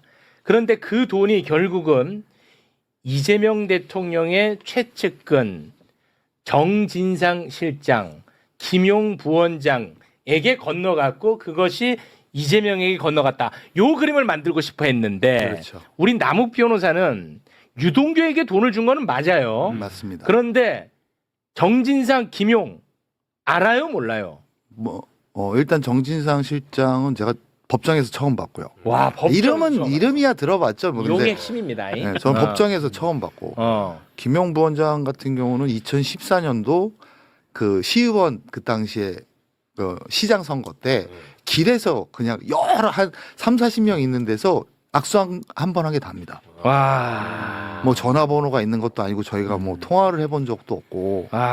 예. 근데 당연히 그러니까 그분들한테 만약에 이제 2013년도에 제가 유동규 본부장한테 돈을 줄 때 그분들 얘기가 나왔거나 그럼 당연히 기억하지 않겠습니까? 당연하죠. 그 정도로 바보가 아닐 거잖아요. 그렇습니다. 법조인이시고 네. 또. 한 번도 들어본 적이 없단 말이에요. 그런 얘기를 한 적도 없고 유동규 그렇지. 본부장께서. 근데 이제 2022년 10월 달 재수사가 이뤄진 이후에 이제 검사님들이 왜 들었다는데 너한테 얘기 다 했다는데 왜 넌 기억을 못하니 그 중요한 거. 유동규가 야 그렇게 얘기를 하던데 너는 왜 기억 못하냐라고 얘기했다고요. 그렇죠. 검사가. 이제 그러고 나서도 잘 답정너네. 모르겠다 그랬더니 유동규 본부장이 이제 딴방에 또 옵니다.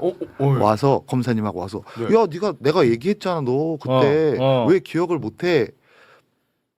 이제 저희가 재판을 일주일에 2번씩 받았는데 그러곤 또 이제 뭐 나중에 재판 가면 또 막 얘기하고 잠깐 야 왜 기억을 못해. 이제 그게 하나는 내가 진짜 기억을 못했나. 또 하나는 야 이 얘기를 해야 내가 안 죽고 사는 건가. 그럴 수 있겠다. 네. 이제 이렇게 이게 복합되면서 나중에는 이제 저도 들은 것 같다. 그때 그 얘기를 이제 이렇게 된 거죠. 거야. 그래서 김용 부원장이 남욱 죽인답니다. 근데 이거 만들어낸 말입니다, 제가. 다음에 이거 꼭 만들어낸 보면 뭐 어찌 됐건 조작을 뭐 하시네. 법률적인 책임은 변론으로 하고 뭐 제가 져야 되는 이거 부분이 만들어낸 말입니다. 지겠지만 개인적으로 혹시 뭐 마주치기라도 하면 꼭 제가 죄송하다는 말씀 이 자리를 빌어서 꼭 좀 드리고 싶습니다. 근데 제가 이 얘기를 좀 드리고 싶은데 간단하게 대장동원 최초의 정영학 녹취록 그렇죠. 그게 아주 이슈였습니다. 그렇습니다. 거기서 나온 그분 그분 있지도 않은 그분 때문에 결국 대선판이 뒤집혔고. 맞아요. 네. 진짜 재밌는 건 뭔지 아세요? 그 많은 녹취록 중에 저희 이제 유죄 받았잖아요. 그 다음에 대부분이 이제 뇌물이나 이런 걸로 김용, 정진상, 뭐 이재명 대통령 이런 분들이 재판을 받고 있잖아요. 네. 그 많은 녹취록 중에 지금 추가로 이기 수사팀에서 기소돼서 재판을 받고 있는 분들에 대한 언급이 없습니다. 그 다음에 저희가 유죄를 받은 배임의 유죄 증거에 대한 언급도 없어요. 그 얘기는 그 부분은 다 유동규의 진술밖에 없습니다. 와, 이거 정말 그 무서운 많은 얘기야. 녹취록 그 중에. 많은 녹취 중에 예. 이재명이 없고 예. 김용 없고 없어요. 정진상 없다는 없어요. 얘기야. 예. 이건 정말 무서운 얘기야. 그러면 그러니까 이 녹취록이 한두 개가 아니라 와. 몇십 시간입니다. 뭐 네. 37시간인가 그렇더라고요. 와. 그 많은 대화를 그러니까 저희가 정영학 회계사님 외에는 저희가 녹음을 하는지 몰랐는데 실제 이재명 대통령이나 정진상 김용 씨가 관련이 돼 있고 저희가 진짜 그렇게 막 구체적으로 배임을 하고 뭐 이런 내용들이 있다면 당연히 대화를 했을 거 아니에요. 그렇죠. 그런 녹취록이 있어야 하나라도 있어요. 당연하죠. 그런 건 하나도 없고 그 부분은 아. 다 유동규의 진술밖에 그 없어요. 관련된 거는 아, 그러면은 그 428억이라는 그 액수 있죠. 네. 이것 때문에 난리가 났는데 이건 결국은 이재명 정치 자금으로 활용한다 이건데 네. 검찰의 논리는 그렇습니다. 428억은 유동규가 받기로 한 액수가 맞습니까? 그것도 판결문에는 어떻게 돼 있냐면요. 네. 김만배는 이게 빈말일 수도 있고 진짜 안 주려고 했을 수도 있다. 일을 하는 과정에서 뭐 달래기 위하거나 또는 뭐 어떤 목적을 위해서 그런 얘기 했을 수 있는데 네. 정말로 안 줄 생각이었는지 모르겠다. 다만 유동규가 그 얘기를 듣고 받을 수 있다고 판단했기 때문에 이게 약속에 해당하기는 해 보인다. 판결문이 이래요. 그러니까 이것도 428억의 약정도 자체가 확정됐다고 보지 않는 거예요. 우리 1심 유죄가 난 1심 판결에서조차도. 네네. 예. 근데 처음에 어떻게 됐습니까? 그건 이재명 대통령의 저수지, 선거 자금, 네. 나중에 노후 자금까지 갔습니다. 예, 맞아요. 예. 근데 팩트는 네. 실제 있었던 일은 2021년도 초에 유동규 본부장께서 김만배 회장님한테 돈을 받고 싶다. 이건 팩트예요. 받고 싶어 했어, 실제. 뭐 본인이 어떤 역할을 했는지는 모르겠지만 이 돈을 받아서 개인이 미국에 있는 이제 누나하고 큰 딸을 위해서 미국의 부동산을 사서 그 부동산의 임대료나 이런 거를 가지고 이 딸을 케어하고 싶어 해서 그걸 알아봤어. 근데 이게 갑자기 2022년도에 이재명 대통령의 저수지 선거자금 노후자금으로 변한 거죠. 아니 근데 변호사님, 네. 방금 변호사님이 말씀하신 유동규는 428억을 받고 싶어 했고 이걸 받아서 미국에서 요렇게 활용하려고 했다라는 거 있잖아요. 요거를 증명할 수 있는 자료가 있나요? 자료가 있죠. 자료가 있습니다. 뭐예요? 이거를 알아본 친구가 있습니다. 제가 미국에 돈을 송금하거나 건물을 사거나 이런 거 저도 경험이 없기 때문에 네. 그 당시 수출업을 하고 있는 제 후배한테 야 미국에 돈을 뭐 한 1,000만 불 정도 그 당시 돈으로 130억인데 네. 이 정도를 보내서 건물을 사고 이러려면 어떤 방법이 있니? 그래서 네. 이 친구가 알아본 적이 있어요. 뭐 거기 로펌도 알아보고. 네네네네. 네, 근데 이제 생각보다 어려웠고 김만배 회장님이 실제 돈을 주지 않았기 때문에 흐지부지 됐죠. 하지만 알아본 근거가 있어요. 알아본 근거가 그렇죠. 그게 객관적 근거로 남아 있어요. 뭐 이메일도 있고 이메일 있어요? 이제 그걸 확인은 못했지만 그 친구의 얘기에 의하면 형 내가 알아본 거 다 있어 이 정도 워딩을 하더라고요. 예. 아 그게 그러면은 수사 과정에서 나오거나 재판 과정에서 나온 적은 없어요 아직은. 이제 특검에서 야 이거 대박 사건이네 이거. 특검에서 하겠죠. 그러니까 이재명의 이거 처음에 큰일 검찰이 나는데? 윤석열 검찰이 이재명의 선거자금이라고 했는데 428억인데 돈이 하나도 관계 없는 거예요. 네, 그건 맞죠. 선거자금에 관계 없어. 그렇다 네. 보니까 검찰이 스스로 말하는 게 아닙니다. 이거를 언론에 흘려요.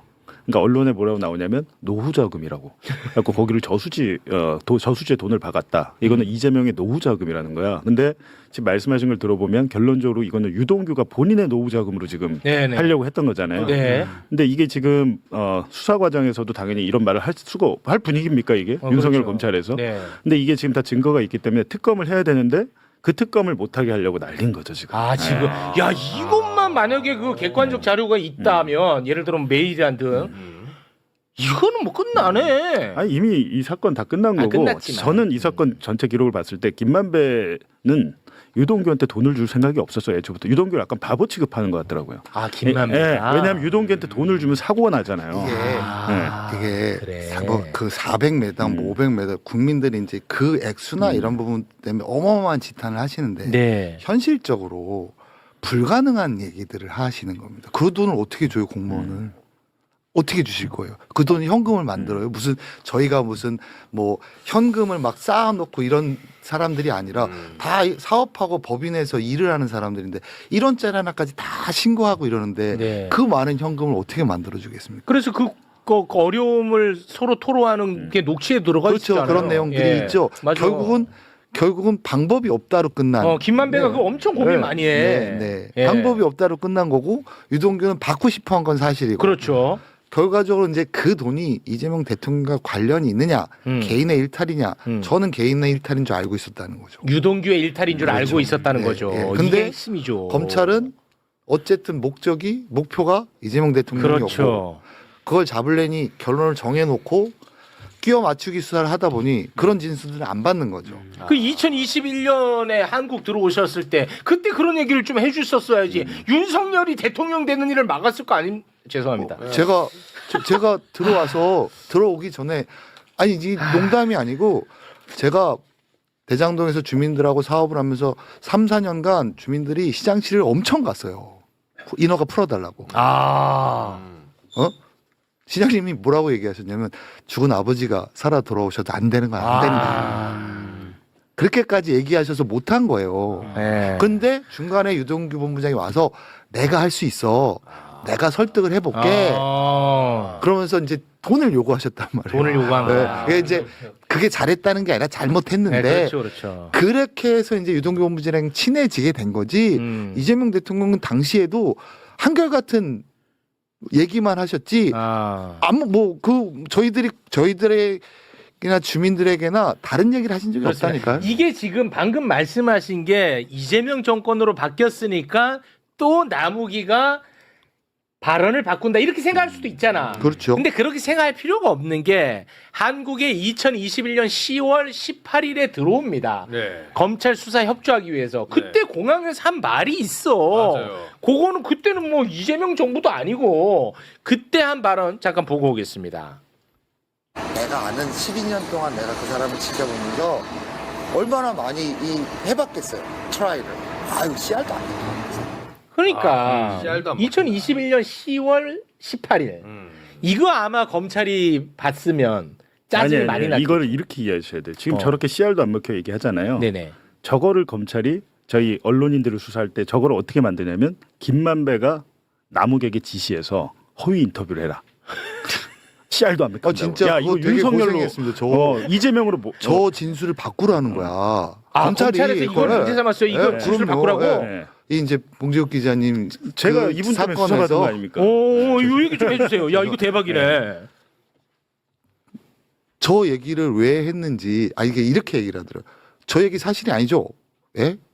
아니 저 얘기를 왜 저 얘기를 했는지 수습을 해야 될 거 아니냐는 취지. 그러니까 워딩이 수습인지가 지금 정확하지 않은데 그런 취지로 얘기를 하면서 저거는 뭐 예를 들어서 그다음 이제 결국은 어떻게 진술이 됐냐면 김만배가 저렇게 지시했다고 결론이 났는데 수사가 끝났고 기소가 돼 계신데 야 너 얘기랑 결이 너 처음에 한 얘기랑 결이 다르잖아 지금 얘기랑 우리 수사랑 그러니까 저 워딩을 바꿔 뭐 어떻게 바꾸냐 한 얘기를 그러면 시켜서 어쩔 수 없이 김만배가 했다고 시킨 거로 해. 그래서 그러면 김만배는 위증교사 혐의로 기소됐어요? 이 건과 관련해 갖고 공범으로 기소돼 있습니다. 명예훼손. 명예훼손으로. 명예훼손의 공범. 그 봉지욱 기자 그 그러니까 건과 관련해서 와. 검찰이 제가 볼 때 얼마나 머리가 좋냐면 대박이네. 진짜 강백신이나 등등해서 머리가 좋긴 좋아. 제가 볼 때는 이분들이 진짜 이 조작이가 아니라 창작이에요. 창작의 능력이 대박이다. 신춘문예 같은 거에도 이분들 등단해요. 왜냐하면 이거를 이렇게 엎을 거라고 어떻게 생각했어요? 그렇죠. 김만배가 시키고 그림을 다 짜고 민주당과 짜가지고 언론 일부 기자들 전화 뭐 뉴스타파랑 짜고 쳐가지고 윤석열을 떨어뜨리려고 악의적인 허위 보도를 했다 이건데 이거를 만들어내더라니까. 얼마나 황당하냐면 제가 이번에 남욱 변호사한테 들어보니까 대단하다. 김만배와 신학림 전 언론노조위원장이 만나잖아요. 네. 만나서 90분간 대화를 하잖아요. 네, 그러니까 72분간. 2022년 대선 전에. 2021년 9월 15일이에요. 그게. 요게 김만배가 허위 인터뷰를 하려고 사전에 기획을 다 했어. 신앙님을 배우로 써가지고 다 했다는 거야. 근데 그거를 남욱 변호사나 이런 사람들은 몰랐어. 근데 나중에 저희가 저희 수사 기록을 보니까 남욱에게 사전에 다 얘기했고, 야 형이 김만배 만나고 언론 작업한다. 와. 아, 형이 하니까 너 기다려봐 하고 신앙님을 만나고 나서도 남욱에게 통화해서 야 형이 오늘 언론 작업 이렇게 했어. 이렇게 돼 있어요. 근데 한번 물어보세요. 그 사실이에요. 근데 이게 아. 그 신앙님 씨하고 김만배 회장님 통화 녹취가 이제 공개가 돼서 시끄러웠는데 그렇습니다. 그 대화 과정에서 저랑 통화를 하셨더라고요. 저는 이번에 그 23년도의 수사 때 그걸 처음 알았어요. 이게 너다 이거야 검찰이. 이게 너랑 통화한 거야 이러더라고. 예? 그랬더니 뭘 왜 놀래? 니 다 들었을 텐데. 저 처음 듣는 얘긴데요. 네. 이제 이렇게 시작을 했는데 네. 이게 한 6개월 이렇게 수사를 하니까 마지막에는 제가 다 들었고요. 만병이 다 이렇게 해서 이렇게 만들어서 이렇게 했다가 2달 대선 직전에 이걸 터뜨려서 이렇게 되더라고요 이게. 그렇게 기소가 돼 계세요. 와, 거기에서 그런 일을 하는 핵심 인물이 우리가 아는 강백신 이런 애들이에요? 강백신 팀장께서 팀장으로 진행. 강백신이야? 네, 진행을 하셨죠. 근데 뭐 저희 언론인 윤석열 명예훼손 사건 같은 경우는 그 배가른다의 정일관이 그분이 이제 아주 부부장 큰 역할을 했다고 들었는데 정말 제가 머리가 좋다고 생각한 게 김만배와 남욱 변호사의 통화 내역을 딱 뽑아요. 뽑은 다음에 무슨 통화를 했는지 통화 녹음 파일이 없잖아요. 네. 내용만 뽑고 신앙님 만나서 한 얘기 너한테 해준 거잖아. 와. 그날 통화를 했더라고. 2021년 9월 15일에 통화를 여러 번 했어요. 한 6번인가 했는데 야 만나기 전에도 했고 만나는 순간에도 했고 만나고 신앙님과 김만배가 헤어지고 나서도 너랑 통화했네. 야 요 얘기 한 거잖아. 언론 작업. 아니 이거를 어떻게 알아요? 그거를 사람이 그걸 모르잖아요. 본인들이 압수수색을 해서 기록을 가지고 있으니까 다 통신조회랑 했으니까 그렇죠. 네. 저야 모르잖아요. 통화 한 줄도 모르죠. 그거를 화이트보드에 쫙 써요. 와. 아니 그러니까 남욱 변호사가 볼 수 있게끔. 예, 화이트보드에 시간 순으로 몇 시에 몇 분 통화했고 막 이걸 막 써요. 와. 그리고 그 다음에 중간에 신앙님 씨하고 김만배 회장님하고 대화한 시간 딱 쓰고 이때 그러고 나서 너랑 통화를 했는데 이런 얘기를 했을 것 같아. 아니면 말이 안 돼. 답을 알려줬는데 말이 안 답을 돼. 이 빈칸을 알려준다고. 그래서 제가 나중에 이제 뭐 제가 잘했다는 게 아니라 그런 속으로 이런 생각을 했어요.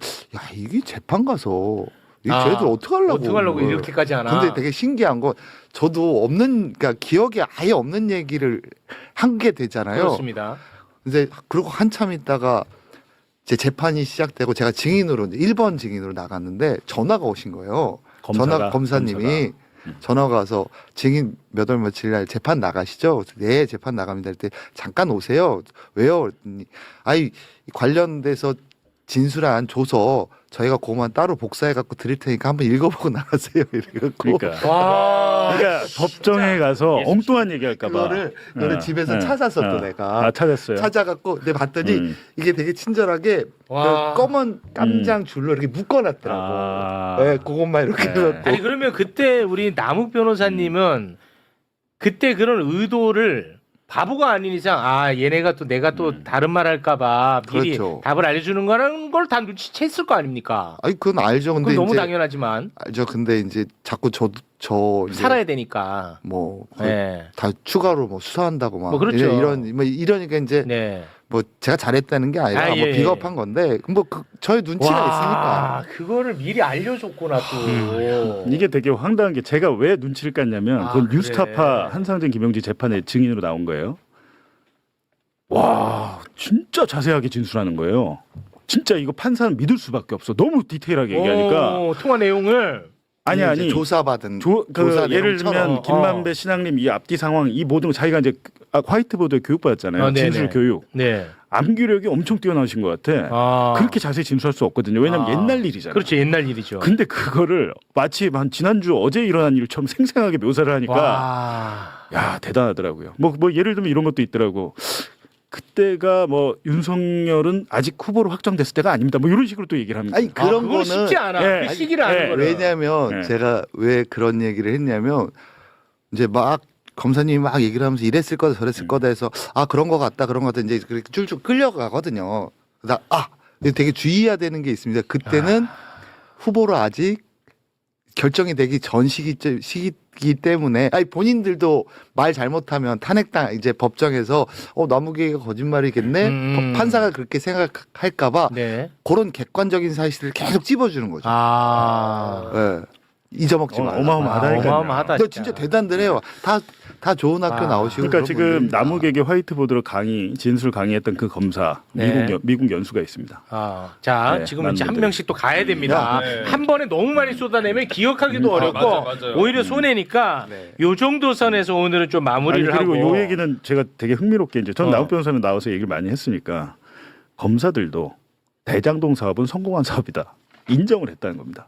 검사들. 제가 요 얘기만 좀 네. 드리면 안 될까요? 한 말씀만 좀 드리겠습니다. 네. 이제 제가 나와서 뭐 나오자마자 갑자기 어떤 언론에서 제가 무슨 가지고 있는 땅을 팔려고 한다 이런 언론 기사가 나와서 깜짝 놀랐어요. 네.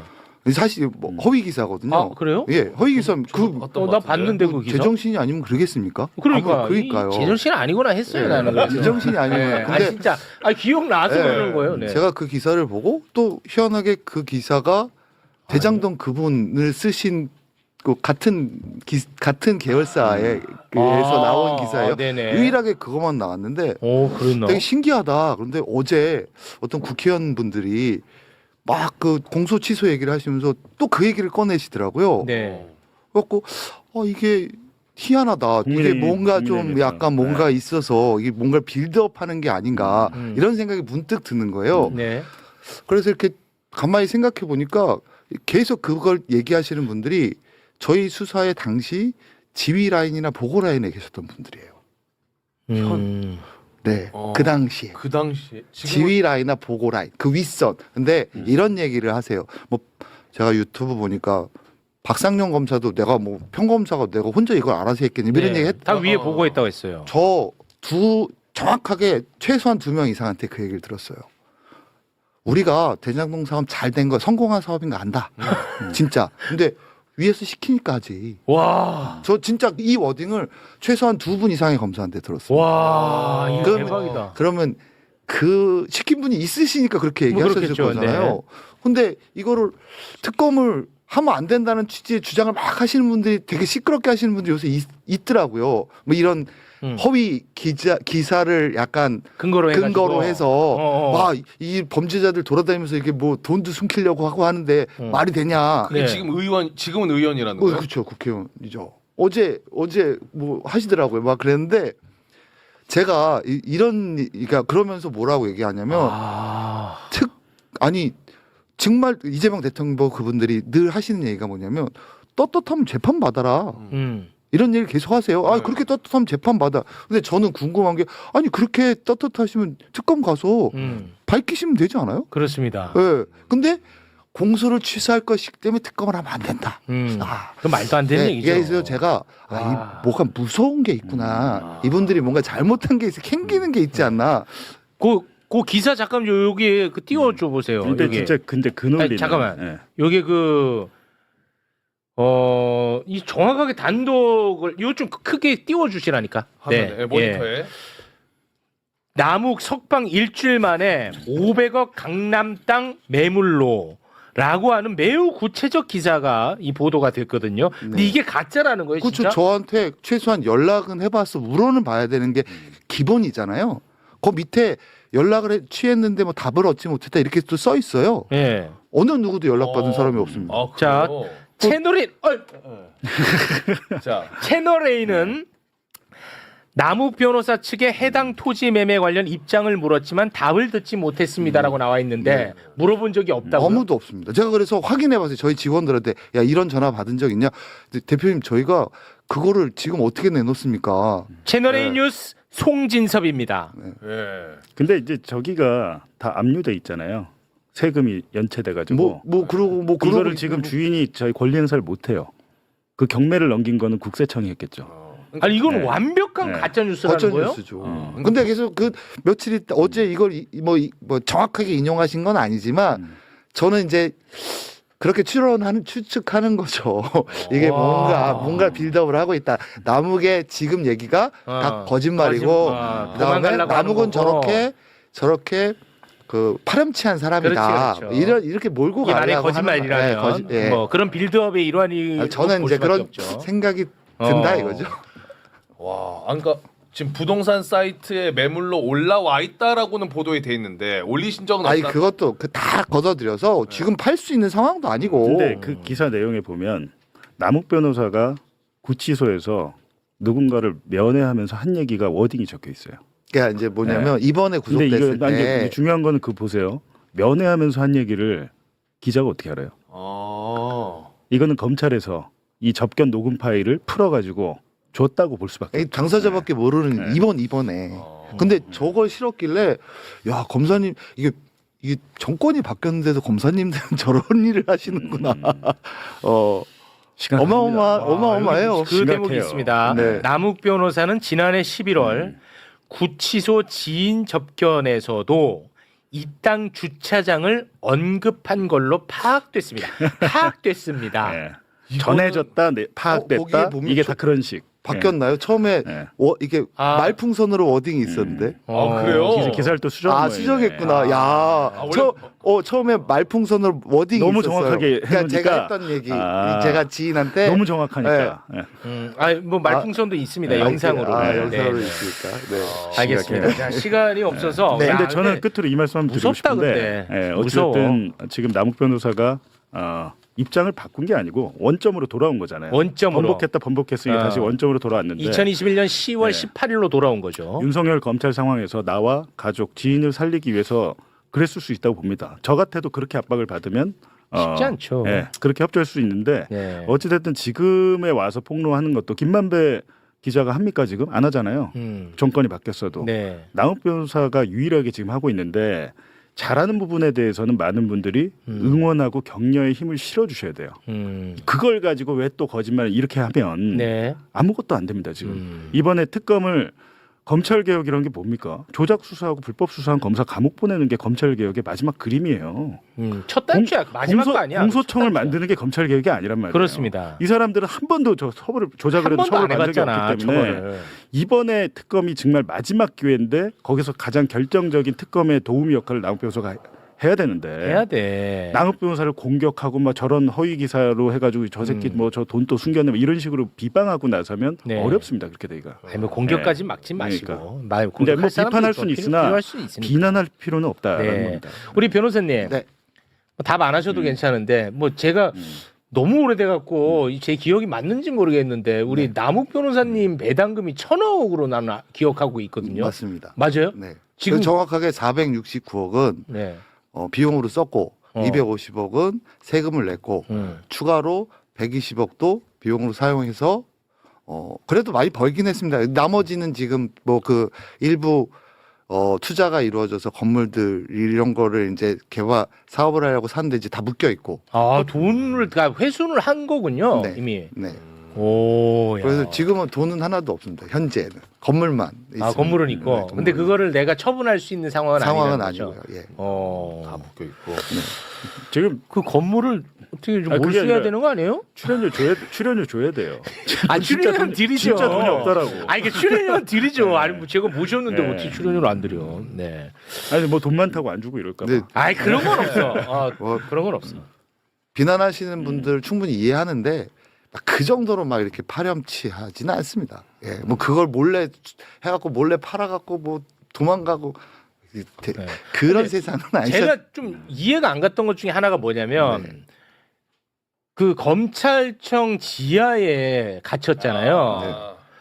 근데 그거를 나중에 알고 봤더니 체포영장이 이제 발부가 됐는데 진술용 체포영장인데 진술을 거부했단 말이에요. 네. 그러면은 그 바로 체포영장을 통해서 풀어줘야 되더라고요. 저도 몰랐습니다. 법조인인데 그걸 모르셨어요. 그건 경험이 없어서 몰랐는데 제가 배를 가른다고 하고 그 다음 날 사실은 내가 협조를 할 테니까 근데 그랬더니 뭐라고 검사님이 얘기하셨냐면 아니 지금 그냥 진술 거부를 해라. 다음에 와라.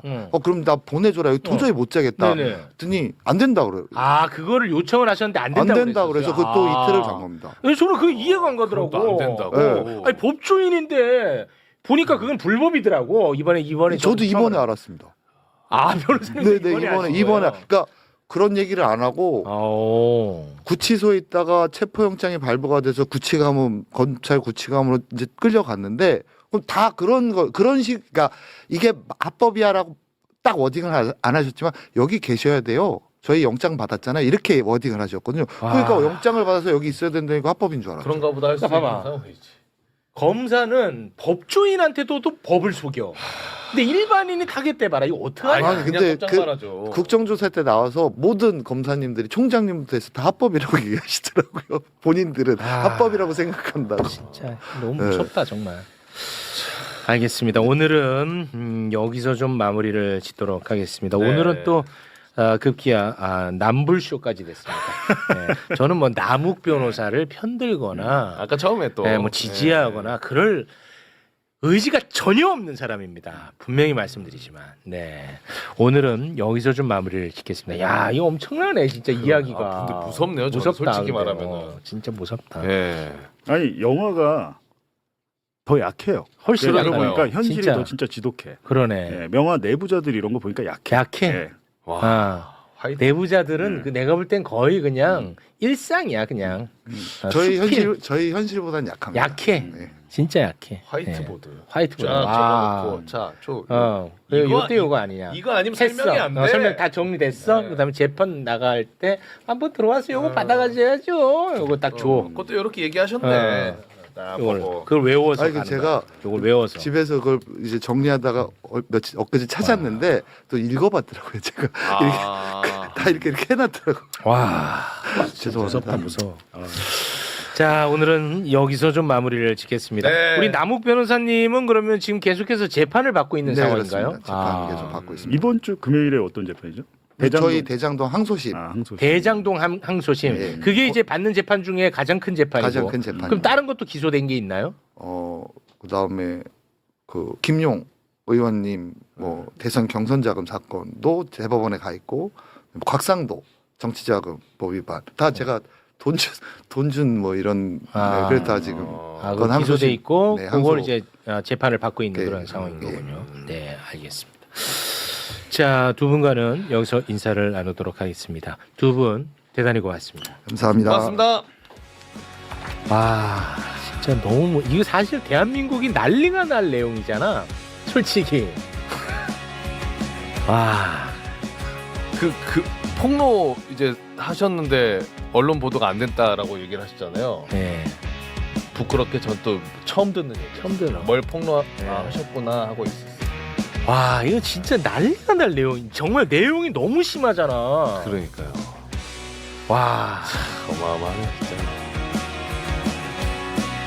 근데 이 내용이 워낙 방대하잖아요. 그래서 검찰 관련해서 이 이슈를 다룰 때는 사안별로 모셔서 듣는 것도 방법일 것 같다라는 생각도 들어요. 네. 그러니까 그래서 저는 오늘 처음 듣는 분도 이해할 수 있게끔 제 나름대로 준비를 했는데 오늘 쉬웠죠? 네, 쉬웠어요. 네, 오늘 쉬웠습니다. 네. 네.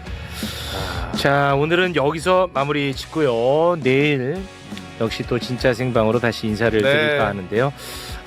정말 이런 문제는 우리 사회에서 더 이상은 안 되잖아요. 맞아요. 정리를 해야 되지 않겠습니까? 네. 자꾸 용불쇼, 조불쇼, 그리고 남불쇼까지 가고 있는데요. 다 좋습니다. 네. 저는 쓰레기 좋습니다. 하지만 오늘 내용만큼은 좀 세상에 많이 알려주시면 좋을 것 같습니다. 네. 4시 40분. 근데 저는 개인적으로 이 시간 지금 4시 40분 정도 되니까 4시부터 다시 삼성전자 지금 어떻게 됐어? 재개한다 그랬잖아요. 좀 나왔으면 했는데 아직까지는 노동부 장관, 아직까지 파업기에 손흥민 투입됐는데요. 아직 지금 드리블 중. 드리블이요. 아직 드리블 중입니다. 아직 드리블이야. 예. 요거 잘 돼야 돼, 근데. 그러니까요. 이거 누구 옳고 그럼 나중에 따지더라도 어찌됐든 이거 타결돼야 돼. 맞아요. 진짜. 알겠지? 요거는 진짜 무조건이야. 맞아요. 대한민국 국민이라면 이거는 진짜 정말 너무 중요한 이슈입니다. 자, 저희는 내일 기쁜 소식으로 인사드리면 좋을 것 같네요. 네. 함께해 주신 여러분 고맙습니다. 고맙습니다.